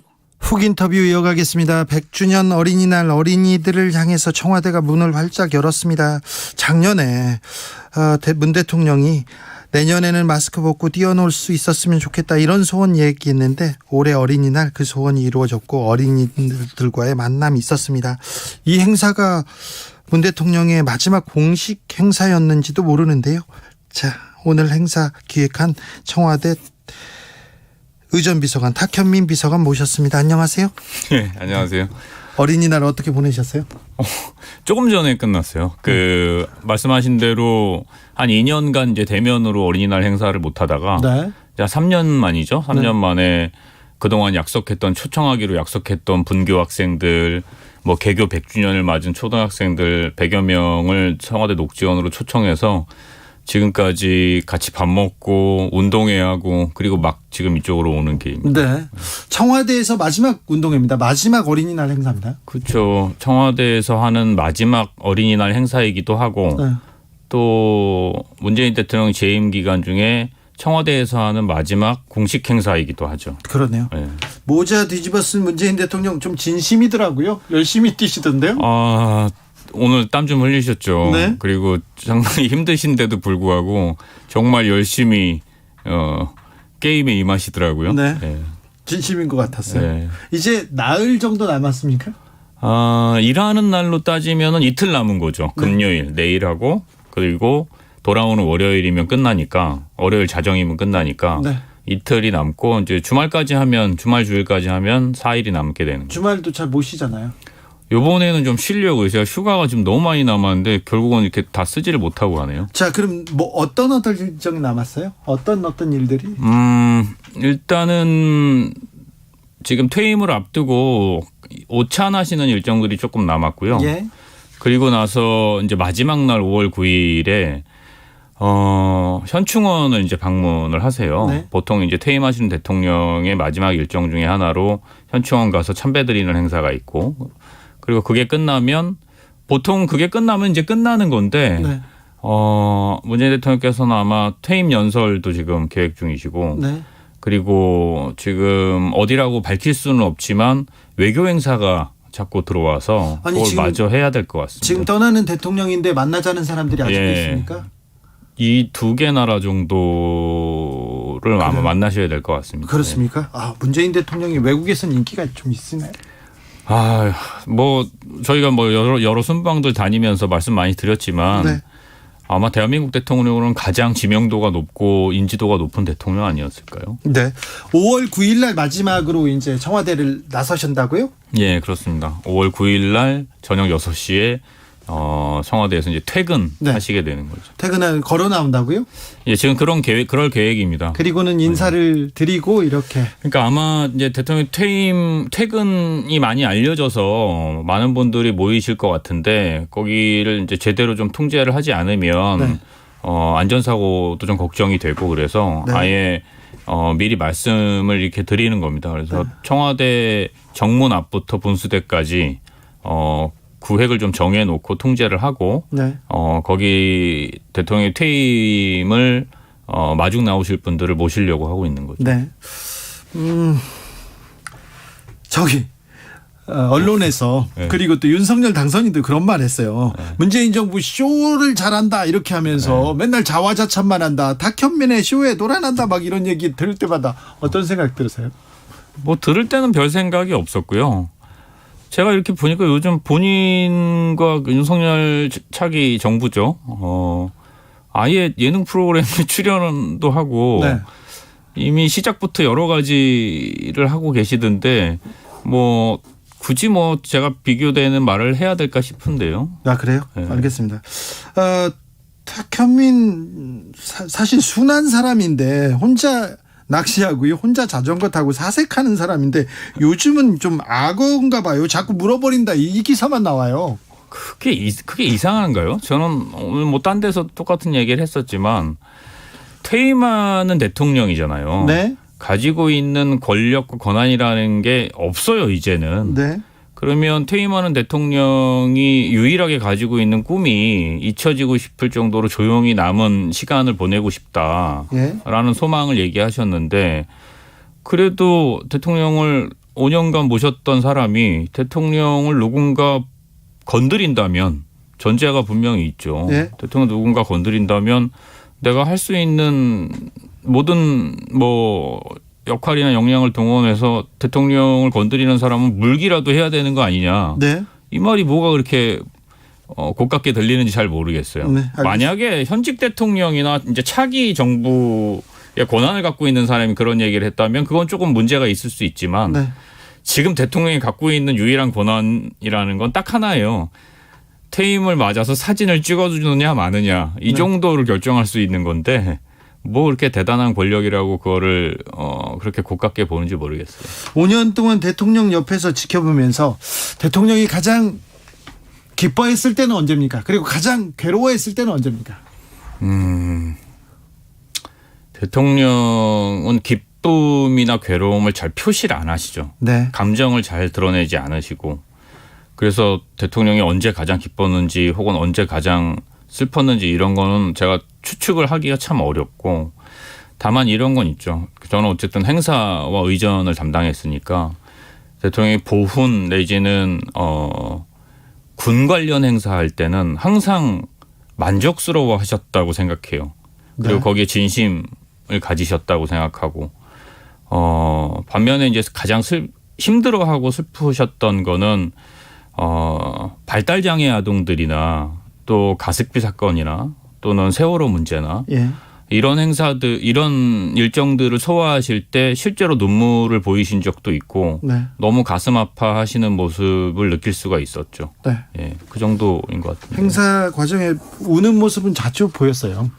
아니 눈물을 정말 많이 참으셨고 실제로 눈물을 흘리실 정도로 우셨던 건 제가 기억하기엔 발달장애 아동 관련한 말씀하셨을 때인 네. 것 같아요. 탁 비서관께서는 기획했던 행사 중에 가장 기억 남는 순간이 있습니까? 아니 그 질문을 매번 받는데 네. 제가 세어봤어요. 도대체 몇 개를 한 건가? 얼마나 5년 동안. 했어요? 네. 그러니까 제가 세어본 거로는 루틴하게 이제 되풀이되는 국무회의 같은 거 빼고 네. 또 공개할 수 없는 비공개 행사 빼고 5년간 공개된 행사는 한 1,800여 개 되는 거예요. 그렇게 많습니까? 네. 그리고 외교로 방문한 국가가 한 53개국 정도 되는 거고 네.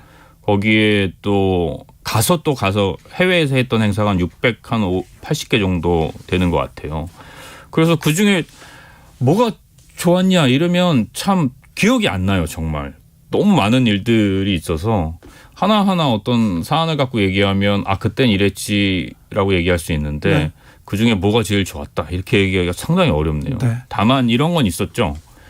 대통령의 행사의 기본적인 어떤 방향 혹은 원칙 항상 서사를 가지려고 했고 네. 그 이야기를 국민들한테 꼭 들려주고 싶었던 그런 기본적인 어떤 연출의 방향이랄까 네. 그런 건 가지고 있었던 것 같아요. 텔레비전에 탁현민 나왔어요. 대통령하고 이렇게. 내가 얘기하는데 왜 자꾸 딴 거 보세요? 아니 저기 탁현민 나와서 본 거예요.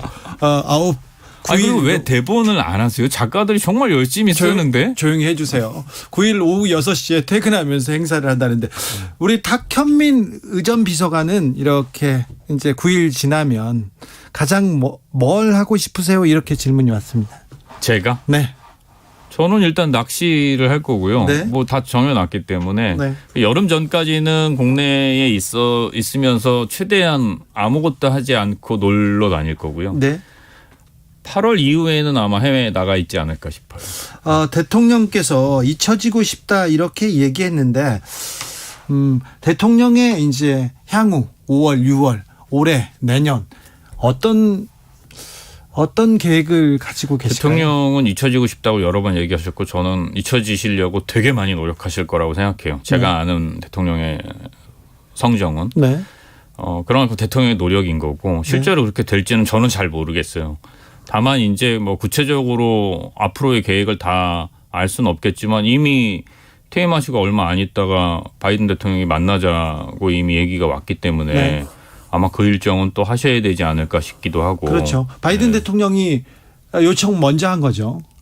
그거 당연한 거죠. 그러니까 퇴임하는 대통령이 어떻게 현직 미국 대통령한테 만나자고 할 수가 있겠어요. 네. 그거는 뭐 있을 수 없는 일이고 요청이 들어왔기 때문에 지금 장소와 형태를 검토하고 있는 것으로 알고 있습니다. 네. 청와대 개방은 준비가 지금 되고 있습니까? 그러니까 저한테 그거를 자꾸 물어보시는데 그 청와대 개방을 준비하는 게 아마 인수위 산하에 뭐 청와대 개방 TF 뭐 이런 게 있는 모양인데 한 번도 상의한 적이 없어요. 그래요? 예. 단 한 번도 어떤 식으로 개방할 건지에 대해서 논의한 적도 없고 상의한 적도 없고 본인들이 알아서 본인들 뜻대로 하고 있는 건데 다만 이제 제가 이제 전해 들은 얘기로는 뭐 사전에 신청을 받으면서 미리 신청했던 분들에 대한 배려가 없었다는 점도 얘기를 들었고 또 개방을 하는데 지금 현재 개방하고 있는 수준에서 크게 달라지는 게 없다라는 네. 얘기도 들었어요.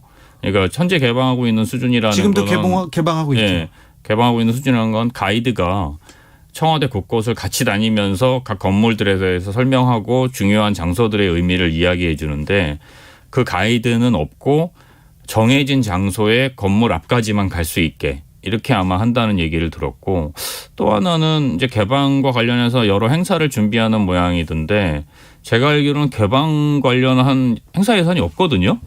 그래요? 예, 제가 알기로는. 네. 근데 그걸 어디서 전용을 하려고 하는지 잘 모르겠어요. 그리고 어떤 행사를 하려고 하는지도 잘 모르겠고. 행사를 하는데 그래요? 예. 그게 갑자기 잡힌 거니까. 그렇죠. 예, 미리 예산을 확보할 수 없었겠죠. 네. 그래서 뭐 어딘가에서 예산을 이제 끌어다가 쓸 텐데 아무튼 호기심을 가지고 보고 있습니다. 네. 예. 지금 의전 비서관이고 그 다음 인수위나 다른 데서 이번에 취임식 할 때 어떻게 뭐 조언을 구하거나 도와달라고 요청이 오지 않았습니까? 없었어요. 네, 전혀 없었고 얼마 전에 이제 행안부에서 새 대통령의 취임식과 관련해서 저에게 브리핑을 해준 적이 있습니다. 왜냐하면 현직 대통령, 문재인 대통령의 동선과 이런 것들을 협의를 좀 해야 되니까. 네. 그래서 그거밖에는 들은 얘기가 없습니다. 듣고 근데 뭐 대충 뭐 상상은 가요. 뭐 네. 아마 크게 뭐 새로운 형식을 하기는 어려울 거고 그냥 예전에 뭐 박근혜 대통령이나 이명박 대통령 때 정도의 행사 순서나 내용에 뭐 AR 정도 할 수 있겠죠. 뭐. 네, 알겠습니다. 클라라님께서 탁 비서관님 아이디어의 원천은 무엇입니까? 이렇게 물어봅니다. 질문 좋죠. 애정이라고 생각해요. 애정. 예. 내가 하려고 하는 행사에 대한 애정이 깊어야 되고, 네. 그러니까 그것에 대해서 정말 진심으로 너무너무 그걸 하고 싶다거나 혹은 그 행사의 주제에 대해서 애정이 깊어야 되고, 또 하나는 그 행사를 주관하는 대통령 혹은 그 행사의 주인공들인 뭐 예를 들어 보훈 행사면 보훈 가족들, 3.1절이면 독립유공자들, 그런 사람들에 대한 애정이 있으면 내가 생각지도 못했던 것들이 생각나기도 하고, 네. 또 내가 감당하기 어려운 것들까지도 감당하면서 새로운 시도를 하게 되죠. 애정이 가장 중요한 거죠. 5.18 관련 행사였던가요? 이렇게 5.18 유가족이 이렇게 일어났는데 대통령이 가시다가 안아줬었죠. 네. 첫 번째 5.18 행사였죠. 네. 그 가장 기억에 남습니다. 그거는 정말 대단한 역사예요. 왜냐하면 그거는 연출이 아니거든요. 대통령이 행사 때 그 편지를 읽은 5.18 유족의 따님을 보시고 그 등을 돌려 나갈 때 따라 나가신 거거든요. 그걸 억지로 연출할 수도 없고, 또 대한민국의 국가 행사 중에 현직 대통령이 자리에서 일어나서 예상 밖으로 무대 위로 올라가서 거기서 누군가를 안아주는 일은 앞으로도 참 보기 힘든 장면이 아닐까 싶어요. 네, 그렇죠. 문 대통령이 윤석열 당선인에 대한 예우 좀 특별히 좀 따로 부탁한 게 있습니까? 대통령이 당선인에 대한 예우를 부탁하는 건 그런 전례는 없고요. 지난번에 만났을 때 좀 따로 부탁한 건 없었습니까? 뭐 빨리 만나고 싶어 하셨죠. 왜냐하면, 대통령은? 네. 이미 뭐 여러 번 공개가 됐지만. 그렇죠. 그러니까 대통령께서는 무슨 생각을 하셨냐면, 뭐 서로의 입장이 다르고 뭐 정권이 교체되고 이런 것들을 다 떠나서 현직 대통령으로서 이후에 후임 대통령에게 대통령만 알 수 있는 노하우들에 대해서 허심탄회하게 얘기하고 싶어 하셨던 거예요. 예. 그랬기 때문에 독대를 원하셨던 거고. 예. 근데 이제 이런저런 이유를 들어서 그 만남이 연기되면서 이렇게 썩 아름답지 않은 모습이 됐죠. 뭐 결국은 뭐 배석자를 포함해서 만나긴 했지만 애초에 대통령의 생각은 그런 거였고. 독대를 해서 많은 이야기를 해주고 싶었다. 이게 문 대통령의 생각인데 결국 독대가 이루어지지 않았어요. 네, 그렇죠. 네. 왜 그랬어요? 그거는 저희는 그렇게 원했고 저쪽이 원하지 않았던 거죠. 거부하는 이유가 있을 거 아닙니까? 그럼 그쪽에 물어보셔야죠. 알겠어요. 제가 알 수가 없잖아요. 아, 여기는 독대를 하고 많은 얘기를 나누고 싶었다. 네. 애초에 그래서 가장 먼저 제안도 했고 빨리 만나자고 얘기도 했고, 뭐 대통령은 늘 그런 마음이었어요. 지난번에 손석희 씨 인터뷰 때도 왜 그 끝나고 뭐 새 정부와 왜 각을 세우냐 뭐 이런 얘기 하는데 저는 정말 모르고 하는 말이라고 생각해요. 네. 대통령은 청와대 이전 문제부터 포함해서 여러 사안에 대해서 현직 대통령으로서 정말 다음 대통령에게 필요한 정보와 또 생각들을 이야기하고 싶어 하셨어요. 예. 그리고 그 생각들과 정보들을 새 대통령이 참고하시기를 바랬고, 그거를 공격한다 혹은 비난한다 이렇게 하는 거는 소갈머리가 없는 거죠. 지금도 몇 가지 부분에 대해서 저 대통령이 얘기하는 거는 꼭 이렇게 얘기해주고 싶다, 조언해주고 싶다. 그래서 얘기하는 건데 언론에서는 각을 세운다, 비판한다 이렇게 얘기한다. 그죠? 네. 그래서 오히려 대통령 아니 너무 그 만나서 허심탄회하게 얘기하고 내가 실제로 대통령을 5년 해보니까 이건 저거 이렇고 저건 저렇더라라는 얘기를 미리 들었으면 얼마나 좋았겠어요. 본인이 그걸 그대로 참고하든 참고하지 않던 그거는 그 새 당선자의 판단이지만 전임 대통령으로서 그렇게 얘기해주면 서로 좋았을 텐데, 미국 같은 경우는 전임 대통령이 후임 대통령에게 꼭 편지를 쓰잖아요. 네. 이임하는 날. 네. 그래서 딱 그 데스크 책상 위에다 딱 올려놓고 가는 아름다운 전통이 있잖아요. 그런데 이번에 우리나라는 그 길지도 않은 청와대 역사를 이렇게 후다닥닥 정리를 하니까 편지는 그냥 책상을 빼는 사태가 벌어지니까 그런저런 면에서 참 애석함이 많죠. 네. 지금 청와대는 이사 중이겠네요. 청와대는 이사 중이죠. 네. 이사 중인데 개인 짐들은 이제 거의 다 뺀 상태고요. 예. 업무망도 종료가 됐고, 그래서 지금은 마지막 남은 그 이틀 일정, 내일 금요일 일정, 그리고 월요일 일정, 그것만 준비를 하고 있습니다. 네. 탁 비서관님도 이 개인 짐은 다 이렇게 옮긴 상태입니까? 네, 저는 지난주부터 조금씩 다 들어서 날라서 네. 지금 사무실에 그 쓰던 안마기 남아 있습니다. 그래요? 네. 이사를 하면서 어떠세요? 그 기분 묘하더라고요. 그러니까요. 네. 그러니까 그렇게 지긋지긋하고 싫고 맨날 나오고 싶고 시간 안 간다 이렇게 그렇게 네, 얘기했던 적이 있었는데 싶고 왜 나한테 이런 무거운 일이 떨어졌을까? 사람들은 왜 이렇게 나를 못 잡아먹어서 안달일까? 나는 왜 미쳤다고 여기 앉아서 이 일을 하고 있을까? 이렇게 매일 괴로워했는데 이제 정말 텅 비어있는 사무실에 오늘도 어린이날 준비하고 행사하면서 이렇게 앉아있다 보니까 그 접속을 하면 바탕화면이 떠요. 네. 예전에는 거기에 뭐 그때 중요한 국정과제라든지 청와대 로고 같은 게 떴는데 지금은 뭐라고 뜨냐 하면 1800 며칠?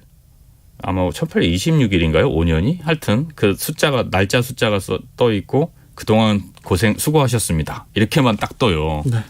그걸 보고 있으면 나한테도 이렇게 한 시절이 이제 가는구나 이런 생각이 들죠. 탁 비서관님 5년 동안 수고하셨습니다. 그레이스님이 고맙습니다. 전합니다. 네. 덕분에 버텼습니다. 네. 고생 많으셨습니다. 고맙습니다. 네. 지금까지 탁현민 청와대 의전비서관이었습니다. 감사합니다. 네, 행복하십시오. 고맙습니다. 정치 피로, 사건 사고로 인한 피로, 고달픈 일상에서 오는 피로. 오늘 시사하셨습니까?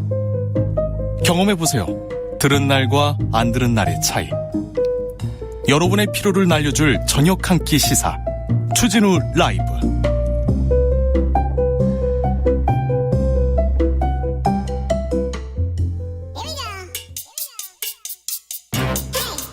뉴스를 향한 진지한 고민, 기자들의 수다.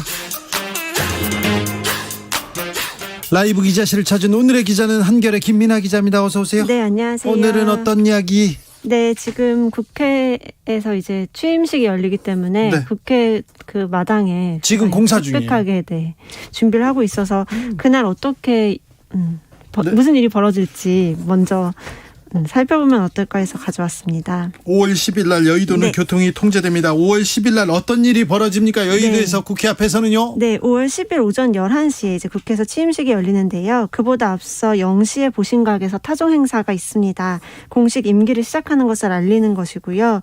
거기에 이제 20명의 국민 대표가 함께 참석할 예정이라고 합니다. 네. 그리고서는 윤석열 당선인은 현충원을 참배하기 시작하면서 오전 네. 일정으로 돌입하게 되고요. 예. 10시 식전 행사, 11시 본행사 이렇게 진행이 됩니다. 그날 여의도가 굉장히 시끄러울 것 같은 게요. 한 4만 1,000명 정도한테 초청장을 발행했다고 하더라고요. 많이 했어요. 네. 그중에는 뭐 외국의 내민들도 있을 것이고 좀 눈에 띄는 분들은 그 국민 대표 20분을 추천을 해서 모시게 됐는데 그중에 오징어 게임 출연한 오영수 배우님이 나오신다고 합니다. 네. 네. 취임식은 11시부터 언제까지 끝납니까? 1시간 정도. 정도요? 네. 그리고 것으로 빠져나가는데 보입니다.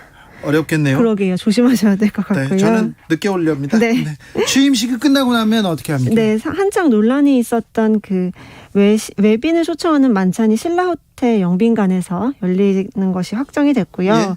그 중간중간에 다른 어떤 그 경축 행사들이 열린다고 하고 윤석열 당선인이 당일에도 뭐 용산구 일대 경로당과 공원 등을 찾아서 지역 주민들과 대화하는 그런 행사도 마련한다는 계획을 갖고 있다고 합니다. 내일 인수위 해단식이 열리죠? 네, 맞습니다. 내일 인수위 해단식이 열리는데 사실 인수위 해단보다 더 관심을 끄는 건 지금 출마. 그렇습니다. 앞에서는 네네. 김은혜 출마, 뒤에서는 안철수 출마. 맞습니다. 사실 인수위가 국정 5년 동안에 큰 그림을 그린다는데 네. 사실 그림보다는 출마에 관심이 있었느냐 그런 또 비판 이건 좀 당연한 것 같습니다. 네, 사실 그 지지층한테도 좀 반발이 있었던 인수위였는데 네. 윤석열 당선인이 직접 내세운 공약이 지켜지지 않았다 이런 반발도 있었고 예. 또 반대에서는 어떤 청사진을 보여준 것이 없다 이런 반발까지 같이 나온 조금은 존재감이 없었던 인수위였습니다. 그렇죠. 인수위에 정책이 없다. 그래 네. 어떤 그림을 그릴 건데 이렇게 물어보는 사람들 많았어요. 네, 맞습니다. 또 오늘까지도 인수위는 뭐 해명을 하느라 좀 진땀을 흘렸는데요. 네. 특히 이제 윤석열 당선인이 본인한테 좀 지지를 받았다고 생각하는 2030 남성들이 여가부 폐지, 맞습니다. 월급 200만 원. 네, 왜 안 지키느냐라고 강하게 반발하고 나서면서 인수위에서 마지막까지 해명했죠. 네, 해명하는 모습도 연출이 됐습니다. 인수위 처음은 대통령 집무실 이전, 용산시대. 그렇죠. 여기서부터 사실은 이번 인수위는 집무실 이전, 용산시대로 거의 끝이 났다고 볼 수도 있어요. 네, 그런 것 같습니다. 좀 시간을 많이 잡아먹은 게 인수위 내부에서도 아쉽다. 조금 그랬으면 안 됐을 것 같았다. 이런 얘기 많이 나오더라고요. 다음으로 만나볼 소식은요? 네, 지금 국회는 사실 원구성이 이제 다음 달에 다시 시작이 되거든요. 원구성이라고 하면 상임위원회 누가 가고 맞습니다. 상임위원장 누가 되고 네, 그런 맞습니다. 거죠. 네. 이게 국민들한테는 무슨 의미인가 하는데요. 상임위원장 이렇게 가잖아요. 거기에 권한도 생기고요. 활동비 돈이 많이 돼. 네. 그래서 많이 책정되기 때문에 요 자리 가려고 국회에서 엄청 싸웁니다. 네, 상임위별로 사실은 그런 이해관계 갖고 있는 그런 단체나 업체나 등 굉장히 많아서 원하는 분들이 많고요. 네.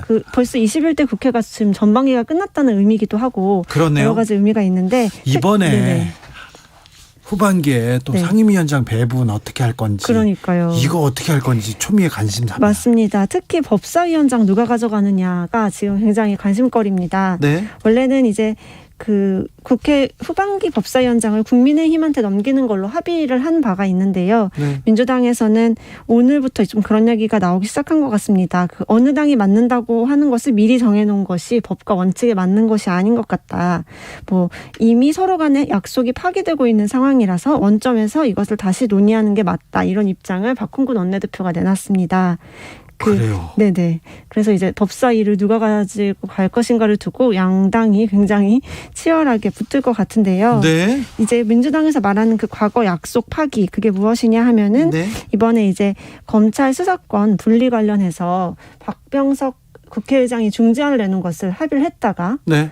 국민의힘이 한번 파기를 한 이게? 전례가 있죠. 이제 그런 것들을 돌이켜 봤을 때 지금 양쪽 당의 그런 전운이 감도는 그런 모습이 연출되고 있는 것 같습니다. 국민의힘에서 또 즉각 반발하고 있고요. 네, 맞습니다. 오늘 윤석열 당선인 비서실장인 국민의힘 장재현 의원이 기자들한테 후반기 법사위원장을 우리 쪽에서 하기로 하지 않았냐면서 무소불위의 의석수로 약속을 파기한다면 국민들이 심판할 것이다.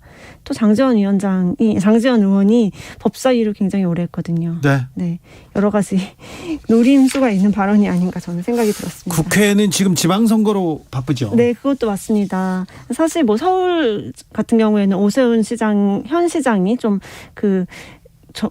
지지율이 좀 높게 나오고 있어서 국민의힘에서는 경기도 쪽에 굉장히 거의 열심히 거기에 집중하고 있는 것 같습니다. 네. 경기도 분위기는 어떻습니까? 사실 김은혜 대변인이 진짜 기자들한테 전화를 많이 받고 굉장히 바쁘게 오가고 그랬었잖아요. 네. 당선인 대변인 시절에. 네. 그 뒤에 이제 기자들한테 연락이 좀 뜸하니까 굉장히 아쉬우신 것처럼. 아, 그래요? 네.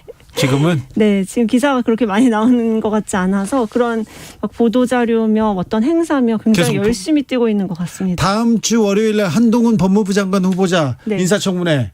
그렇죠. 이 청문회 가장 하이라이트라고 할 수도 있어요. 네, 취임식 전날 벌어지는 건데 기대하시는 분들이 조금 많더라고요. 네, 준비 잘하고 있습니까, 민주당에서? 민주당은 굉장히 열심히 하고 있는 것 같고 국민의힘에서는 비호하기 위해서 또 이것저것 준비를 하고 있는 것 같습니다. 한겨레에서 계속해서 지금 한동훈 후보자에 대한 의혹 제기하고 있어요? 네, 저희도 검증팀이 있어서 거기서 기사를 열심히 쓰고 있습니다. 검증을 끝까지 하는 게 또 저희가 할 일이라고 생각하니까 하고 있죠. 한동훈 후보자한테도 조국 장관한테 가했던 그 잣대를 이렇게 대해야 될 텐데요. 이게 당연히 그래야 공정하다 이렇게 생각할 텐데. 맞습니다. 또 사실은 국민의힘 내부에서도 조국 장관 때 전철을 우리가 내로남불로 다시 이렇게 돌이킬 수는 없다. 우리 또 뾰족한 잣대를 가지고 봐야 된다라는 목소리도 아주 조금씩은 나오고 있습니다. 알겠어요. 네. 김민아 기자는 오늘이 마지막 시간입니다. 네, 맞습니다. 왜 어디 가시는 겁니까? 출입처를 옮기게 돼서. 어디로 가요? 또 다른 권력자를. 그러니까 어디로 가세요? 네. 감시하기 위해서 저 용산으로 가게 되었습니다. 아, 그 대통령실? 네네, 그렇습니다. 대통령실 출입하면서 여기 그 방송해도 되지 왜 안 오시려고? 네, 일단 국회 소식을 제가 조금 놓치게 될까봐 그런 것도 있었고요. 대통령실 네. 소식을 전하면 되잖아요. 네, 또 그럼 중간중간 초대해 주시면은 제가 네, 알겠습니다. 보도록 하겠습니다. 기자실은 네. 지금 만들어져서 바로 5월 10일부터 들어갈 수 있답니까? 아, 그게 사실은 제가 확답을 못 받았는데요. 네. 신청서는 분명히 다 냈는데. 신청서 냈는데 신청서에 네. 뭐 재산 관계, 주변 관계, 그 국정원 서류 양식을 기자들한테 줬다는데 그거 받으셨어요? 네, 받았죠. 받고 반발하고 기사도 쓰고 했었는데요. 네. 다시 이제 정정을 해서 그 간소화된 자료로 어떤 내용이 담겨 있었어요? 아, 거기에 조금 황당했던 거는 재산을 적는데 부모님과 저의 재산을 동산, 부동산, 채무까지 적어라. 그렇게 나와 있어요? 네, 사실 그래서 기자들이 우린 채무밖에 없는데 그럼 뭐 네. 도와준다는 것이냐 이렇게 비아냥거리기도 했었고요. 또 친교 관계 인물 적어라. 그렇죠. 검찰을 이렇게 검사한테 끌려가면 이렇게 네. 처음에 조서 작성할 때 이렇게 주변 가족사항 그리고 재산 관계 재산 물어봐요. 네, 그러게요. 그리고 수입이 얼마 어떻게 되냐 별로 못 벌어요 이렇게 얘기를 네네. 했었는데 그거를 문서로 내라고 하니 황당했죠. 그러니까요. 네. 어떻게 그런 일이 있었죠? 네, 어쨌든 몇 시간 만에 그게 번복이 됐지만 조금 논란이 굉장히 컸었던 대통령실에 사안이었습니다. 가가지고요. 네. 검사 출신, 검찰 출신의 사람들이 많이 들어갔잖아요. 네, 그렇죠. 이시원, 주진우 전 검사들 네네. 그분들 어떻게 활약하는지 좀 잘 봐주세요. 네, 그러겠습니다. 어떻게 이런 분들을 다시 거기에 대해서는 제가 할 말이 많습니다. 네네. 잘 가서 좀 지켜봐 주세요. 네, 감사합니다. 그리고 또 청취자로 응원하겠습니다. 청취자가 아니라 종종 네. 오실 거예요. 네네. 알겠습니다. 김민아 기자. 네. 그동안 감사했습니다. 네, 감사합니다. 가 아니라 네. 다음번에 배워요. 네, 또 뵙겠습니다. 어디 멀리 못 가실 겁니다. 네. 감사합니다. 감사합니다. 교통정보센터 다녀오겠습니다. 유하영 씨. 네, 고속도로는 정체가 풀리면서 전 시각보다 원활한데요. 영동고속도로 강릉 방면은 동군포 3, 4차로에서 사고 나면서 부근으로 막힙니다. 반대 인천 쪽으로는 양지 부근에서만 주춤합니다. 서울 양양고속도로 양양 방향은 전 구간 수월하고요. 반대 서울 쪽으로 남양주에서 강일까지 7km 어렵습니다. 경부고속도로 부산 쪽으로 시구간에서만 막힙니다. 한남에서 서초까지 4km 정체입니다. 서해안고속도로 서울 방면 서해대교를 앞두고 막히고요. 이후로 금천 부근에서 속도를 줄입니다. 중부내륙고속도로는 창원 방면 고령 분기점 부근 2차로에서 사고 나면서 정체입니다. 주의하셔야겠습니다. KBS 교통정보센터였습니다.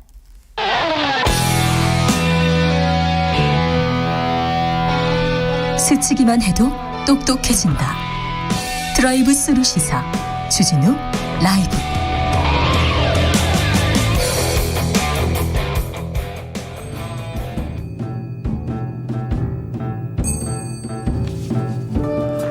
태초에 철학이 있었다. 하늘과 땅 사이 쏟아지는 궁금증, 세상의 모든 질문 이제 철학으로 풀어보겠습니다. 철학 어렵다고요? 일단 맛이라도 봅시다. 철학의 맛.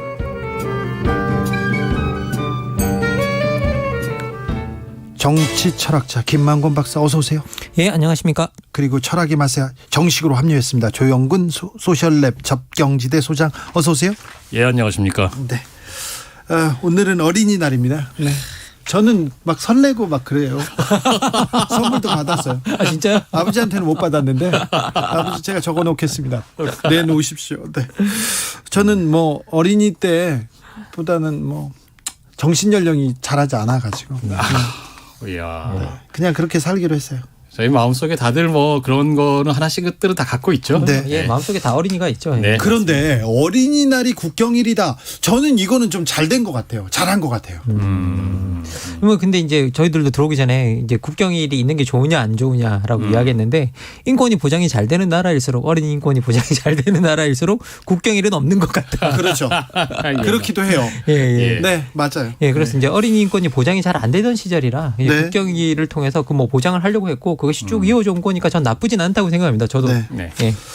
선생님, 어린이의 인권이 어린이가 존중받아야 하는 이유가 뭡니까? 뭐 우리 세상의 미래, 새싹 그리고 앞으로 이 나라를 짊어지고 갈 거니까 그거 말고요.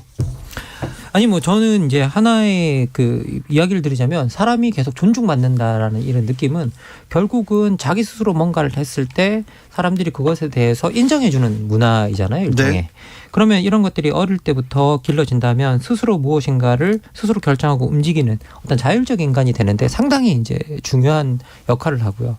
그리고 어떤 자율적인 어떤 구성원들이 사회를 만들 때 그 사회가 능동적이고 활동적이 될 수 있고 그리고 뭐 반대로 우리가 존중받지 못하는 사람들은 늘 우리가 좀 수동적이 되고 거기 자꾸 회피하게 되고 일을 안 뭐 뭔가 주어졌을 때 그것으로부터 책임으로부터 도망가게 되고 이제 이런 현상들이 나타나기 때문에 존중받는다라는 건 한 사회의 활력을 만드는 데 있어서 상당히 중요한 부분이 아닌가라는 생각이 듭니다. 예, 뭐 다 동의하고요. 근데 이제 저는 또 이런 측면에서 한번 접근해 보고 싶은데 어린이는 기본적으로 저희가 이제 미숙한 존재잖아요. 아직 덜 큰 존재. 그런데 이제 미숙하기 때문에 사실은 그래서 이를테면 뭐 권리를 다 행사하지 못하는 부분도 있고 네. 또 한편으로 보호해야 된다 뭐 이런 생각을 갖고 있는 것도 있고 그렇잖아요. 근데 어린이를 존중한다는 건 어떤 건가? 미숙한 존재로서의 어린이를 존중한다는 건 어떤 건가 생각을 해보면 어떤 상대의 자격이라든지 능력이라든지 이런 것과 무관하게 존재 그 자체를 존중한다라는 게 사실 어린이를 존중한다는 것의 핵심인 것 같아요. 그렇죠. 예, 그냥 그러니까 있어도 예쁘고 빛나잖아요. 그렇죠. 그러니까 뭔가 존중할 만하기 때문에 존중하는 게 아니고 그 존재 자체가 존중받아야 되는 거다. 그러니까 어떻게 보면 사실 굉장히 일반론적인 얘기인데 예를 들면 어린이만이 아니라 뭐 장애인이든 누구든 모든 사람이 그러지 않습니다. 예, 그렇습니다. 근데 이제 어린이는 미숙한 게 딱 드러나니까 얘도 그래야 돼. 예, 근데 그런 존재도 바로 그 자체로서 능력이나 자격 여부와 상관없이 존중해야 되는 그런 대표적인 존재가 어린이다. 이런 생각 한번 해봤습니다. 이게 아동이라는 말 자체가 이제 선생님 말씀대로 이제 이렇게 따져보자면 근대에서 나온 말인데요. 이게 이제 소위 말해 중세 시대까지만 해도 서양에서는 아동이라는 말이 뭐 그렇게 따로 없었답니다. 이게 아동이 그냥 어른의 축소판이라고 생각을 해가지고요. 작은 어른. 예, 그래 작은 어른. 그래서 어른들과 거의 다 똑같이 대접을 받았대요. 근데 갑자기 이제 이 말이 나온 이유가 선생님 말씀대로 이제 미숙하다. 덜 성숙했다. 이제 이런 그 이유를 주기 위해서인데 그 이유를 줬던 이유가 산업혁명이 생겨나면서 노동력이 필요했는데 그 노동력 중에서도 값싼 노동력을 만들려고 미숙한 거로 취급하기 시작했대요. 아, 그래요? 예. 아동 노동 값싸게 부려먹으려고. 값싸게 부려먹으려고. 그렇군요. 또 그런 측면인데요. 미숙한 아이들 얘기 나왔는데 미숙한 어른들도 많습니다. 이렇게 저부터 미숙합니다. 전 많이 부족합니다.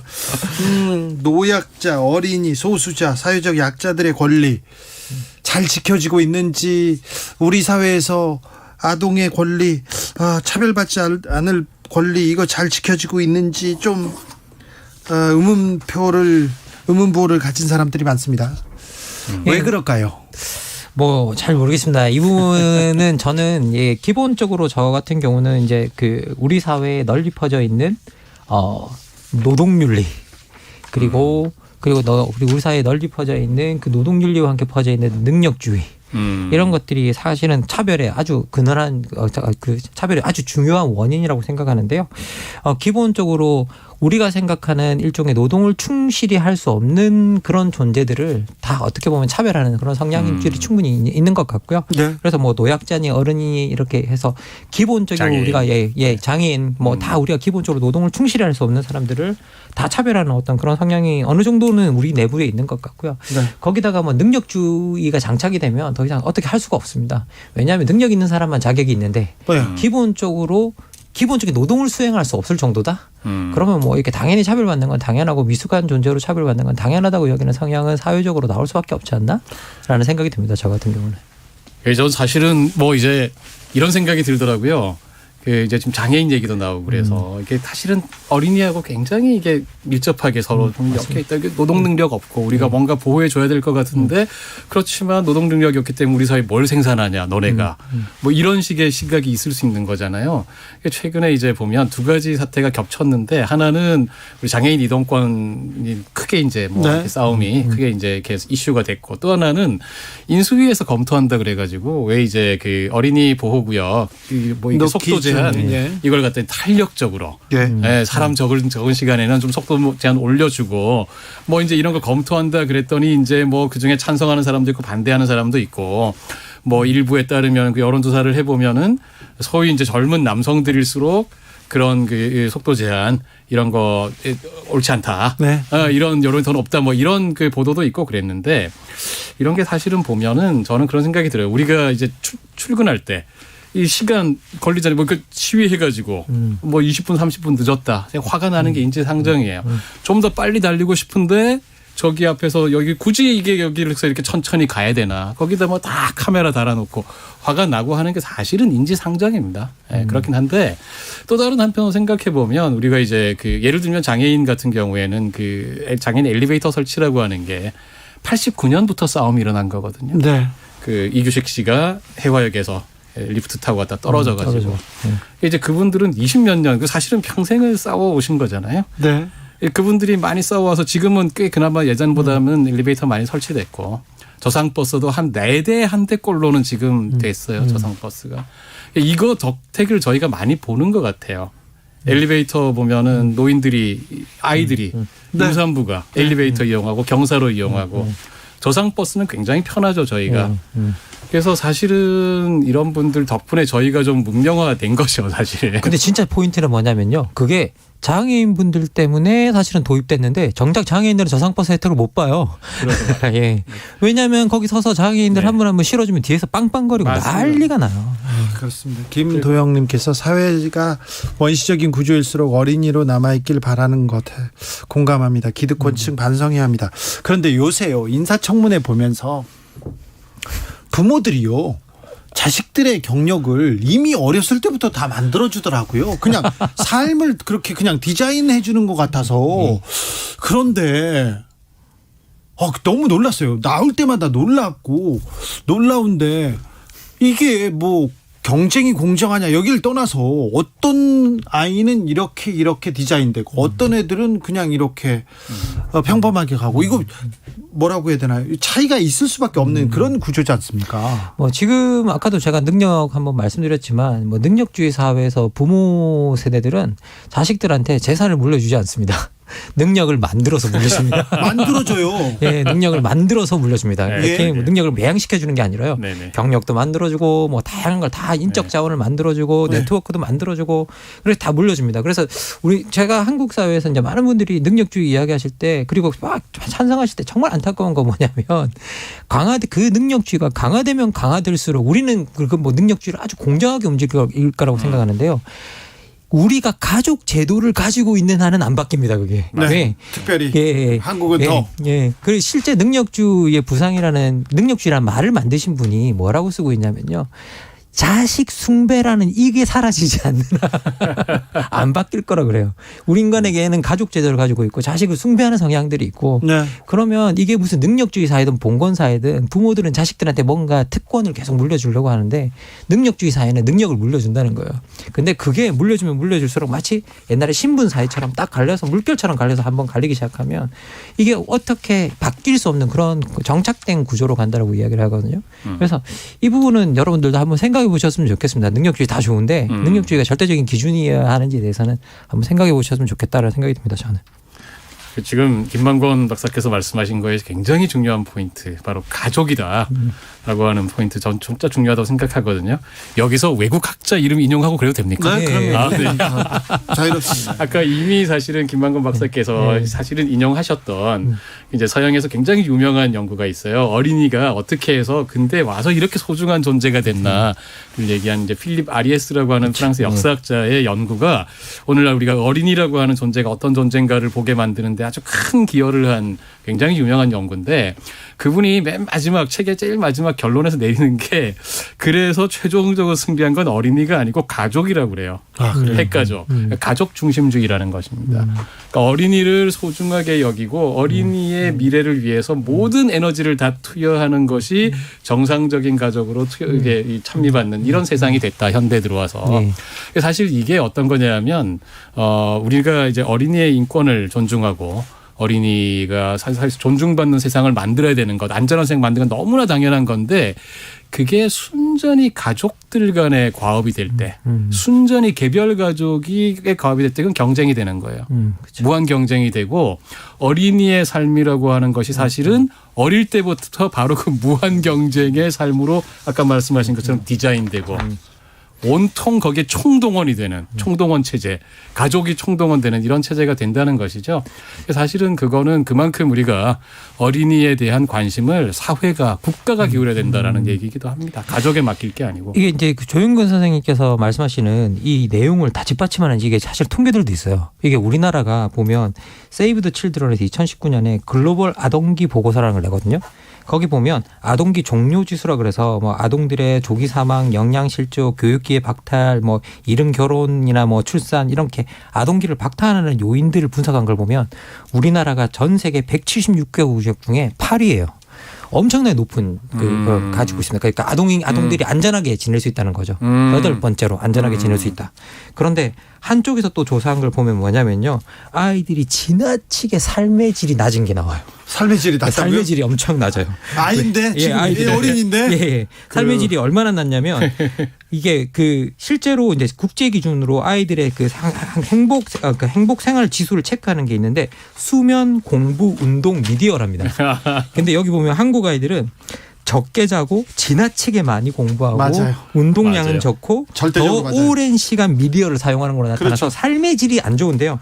특히 국제 기준에 부합하면서 부합하는 삶을 사는 한국의 아동은 100명 중에 1명이 안 됩니다. 0.9%입니다.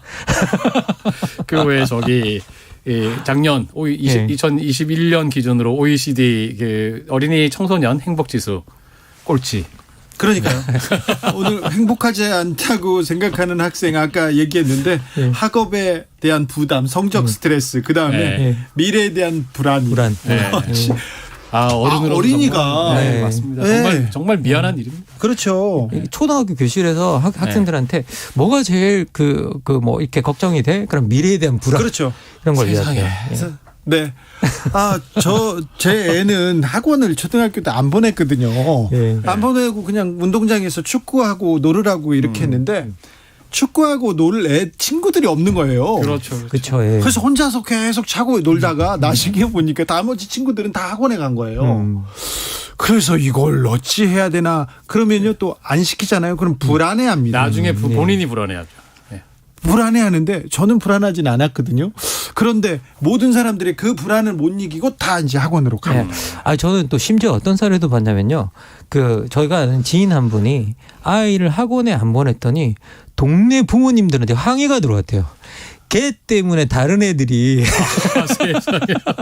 놀고 싶어하기 때문에 안 된다고 걔 학원 보내라고 항의가 들어왔답니다. 이제 전형적인 이게 그 소위 죄수의 딜레마 상황 이런 거죠. 서로가 한꺼번에 그만두면 되는데 나만 우리 애만 안 보내면 우리 애만 손해 보지 않을까. 그러니까 다 불행해야 돼. 그렇죠. 다 불안해야 돼. 다 같이 불행해지는, 다 같이 그 감옥을 나가지 못하게 되는 덫에 빠져 있는 상황인 거고 이거는 정말 우리가 온 국민이 함께 모여서 투닥거리라도 해야죠. 어른들의 잘못이에요. 모든 아이의 잘못은 다 어른의 잘못 아닙니까? 그렇죠? 네, 맞습니다. 우리가 뭐 전부 다 아까도 말씀드렸지만 이렇게 뭐 부모가 약간의 특권이라도 가지고 있으면 그 특권을 물려주기 위해서 노력하고 얼마나 깜짝 놀랐어요. 막 외국에 있는 신문에 저도 그거 사실 보고 그런데 이런 일을 하면서 그런 조사를 했단 말이에요. 그러니까요. 그리고 고등학생이 막 논문 에세이 이렇게 쫙 쓰고 저희 박사학위 막 논문에 이렇게 저자로 들어가고 한국의 미래를 위해서 너무나 즐거운 기쁜 일 아닙니까? 저희가 지금 천재가 나와요. 그런데 문제는 뭐냐면 그렇게 고등학교 때 논문을 쓰고 대학을 가면 대학에서는 안 쓴대요. 대학에서 공부하는 사람 보셨어요? 얼마 전에 논문 연구가 나왔죠. 고등학교 때 논문 쓴 학생들이 이후에 어떻게 했나. 논문을 안 쓴다. 아니 논문을 쓰고 그렇게 또 교수들과 같이 협업해서 연구를 한 사람들이 고등학생이 있다는 것 자체, 그걸로 또 학교를 간다는 것 자체, 그리고 어디에서 인턴을 이렇게 열심히 하고 있다는 것도 저는 몰랐어요. 저는 뉴스 나올 때마다 깜짝깜짝 놀랐어요. 그러니까 뭐 인맥을 통해서 다 인턴 기회 만들어주고 뭐 인맥을 통해서 사실 이제 그 인맥이 진짜 또 중요한 건 뭐냐면 그런 정보가 없으면 또 할 수도 없잖아요. 그러면 고급진 정보를 또 공유하는 또 이 네트워크가 되거든요. 네, 맞습니다. 그 고급진 정보 통해서 네트워크를 공유하고 거기서 좀 더 나은 기회를 계속 아이들에게 제공하기 때문에 격차는 계속 벌어질 수밖에 없습니다. 지금 현재. 그린 비버님께서 인사청문회 보면요, 다른 세상에 우리가 살고 있구나 하는 생각 듭니다. 태어나 보니 권력을 가진 아이들이 있다는 것 무력감 느낍니다. 에블린님, 일반 버스 계단 2개씩 올라야 되는데 임산부 장애인들은 못 타요, 이렇게 얘기하고요. 서동진님, 요즘은 철학이 없는 사람들이 출세하는 것 같습니다. 이렇게 얘기하는데, 네, 철학보단 스펙이죠. 그렇게 얘기를 하고 있어. 그 철학을 해도 철학 내에서 스펙이 없으면 성공할 수가 없습니다. 지금 시대가 그렇습니다. 지금. 그래요. 네.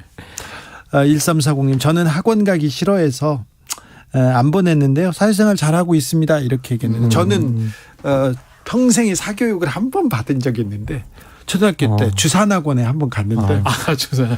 그때는 주산을 배웠어요. 네네. 가자마자 여학생들 거 주산을 이렇게 2개를 뺏어가지고 발에다가 이렇게 스케이트처럼 신고 앞에서 뒤에서 친구들한테 끌으라고 했죠. 주판이 망가졌죠. 그래서 그날 쫓겨났어요. 혼나셨네. 네, 반성하셔야 됩니다. 저의 사교육은 거기서 끝났습니다. 저도 사실은 이제 또 비슷하게 사교육은 딱 한 번 받아봤었는데요. 동네 이제 그 동네 아저씨죠. 동네 아저씨가 하는 조그만 공부방에서 한 3개월 정도 다녔던 게 다였던 것 같습니다. 그래요? 예. 최근에 제가 특정 책 제목을 얘기해도 되나요? 해도 된다니까요. 여기 다 돼요. 여기는 다 널려 대치동이라고 하는 제목의 책이 그렇죠. 대치동 책 나왔죠. 꽤 화제가 됐죠. 우리 대치동에서 20년 이상 학원 강사 원장 하신 분이 직접 자신의 경험을 담아서 쓰신 건데, 거기 보면 맨 마지막에 학생이 고3 시험 보고 나서 찾아오는 부모들이, 이런 부모들이 제일 걱정된다. 나는 사교육 한 번도 안 받았는데 잘 갔다. 알겠어요. 죄송합니다. 잘했다고 하는 거 아닙니다. 저는 미숙한 인간이라는 얘기합니다. 자, 아니면 오히려 반대로 우리는 안 받아도 여기까지 올 수 있었는데 그게 안 된다는 거죠. 지금. 그러니까 이제 시대가 바뀐 거고. 그렇죠. 어린이들이 행복하게 살기 위해서 어른들은 어떤 노력을 해야 할까요? 오늘의 결정적 한마디로 정리하겠습니다. 김만고 박사님. 예, 얘들아, 너희들은 모두 다 소중해. 라고 말하겠습니다, 그냥. 조영근 소장님. 예. 아동기본법 추진을 하고 있는 걸로 알고 있는데요. 핵심이 놀 권리입니다. 놀 권리 보장. 전 그게 제일 중요하다고. 그럼 바꾸겠습니다. 얘들아, 놀자. 그렇죠. 놀아야죠. 저는 그냥 애들이 열심히 뛰어놀았으면 좋겠어요. 그래서 그냥 밝고 건강하게. 네. 조영근 소장님, 김만곤 박사님, 감사합니다. 예, 고맙습니다. 감사합니다. 네, 오늘도 감사했습니다. 주진우 라이브는 여기서 인사드리겠습니다. 오늘 돌발 퀴즈의 정답은 방정환이었습니다. 방정환 선생이었습니다. 어린이날에도 청취해 주신 분들 감사합니다. 좋은 휴일 보내시길 바랍니다. 저는 내일 오후 5시 5분에 돌아오겠습니다. 지금까지 주진우였습니다.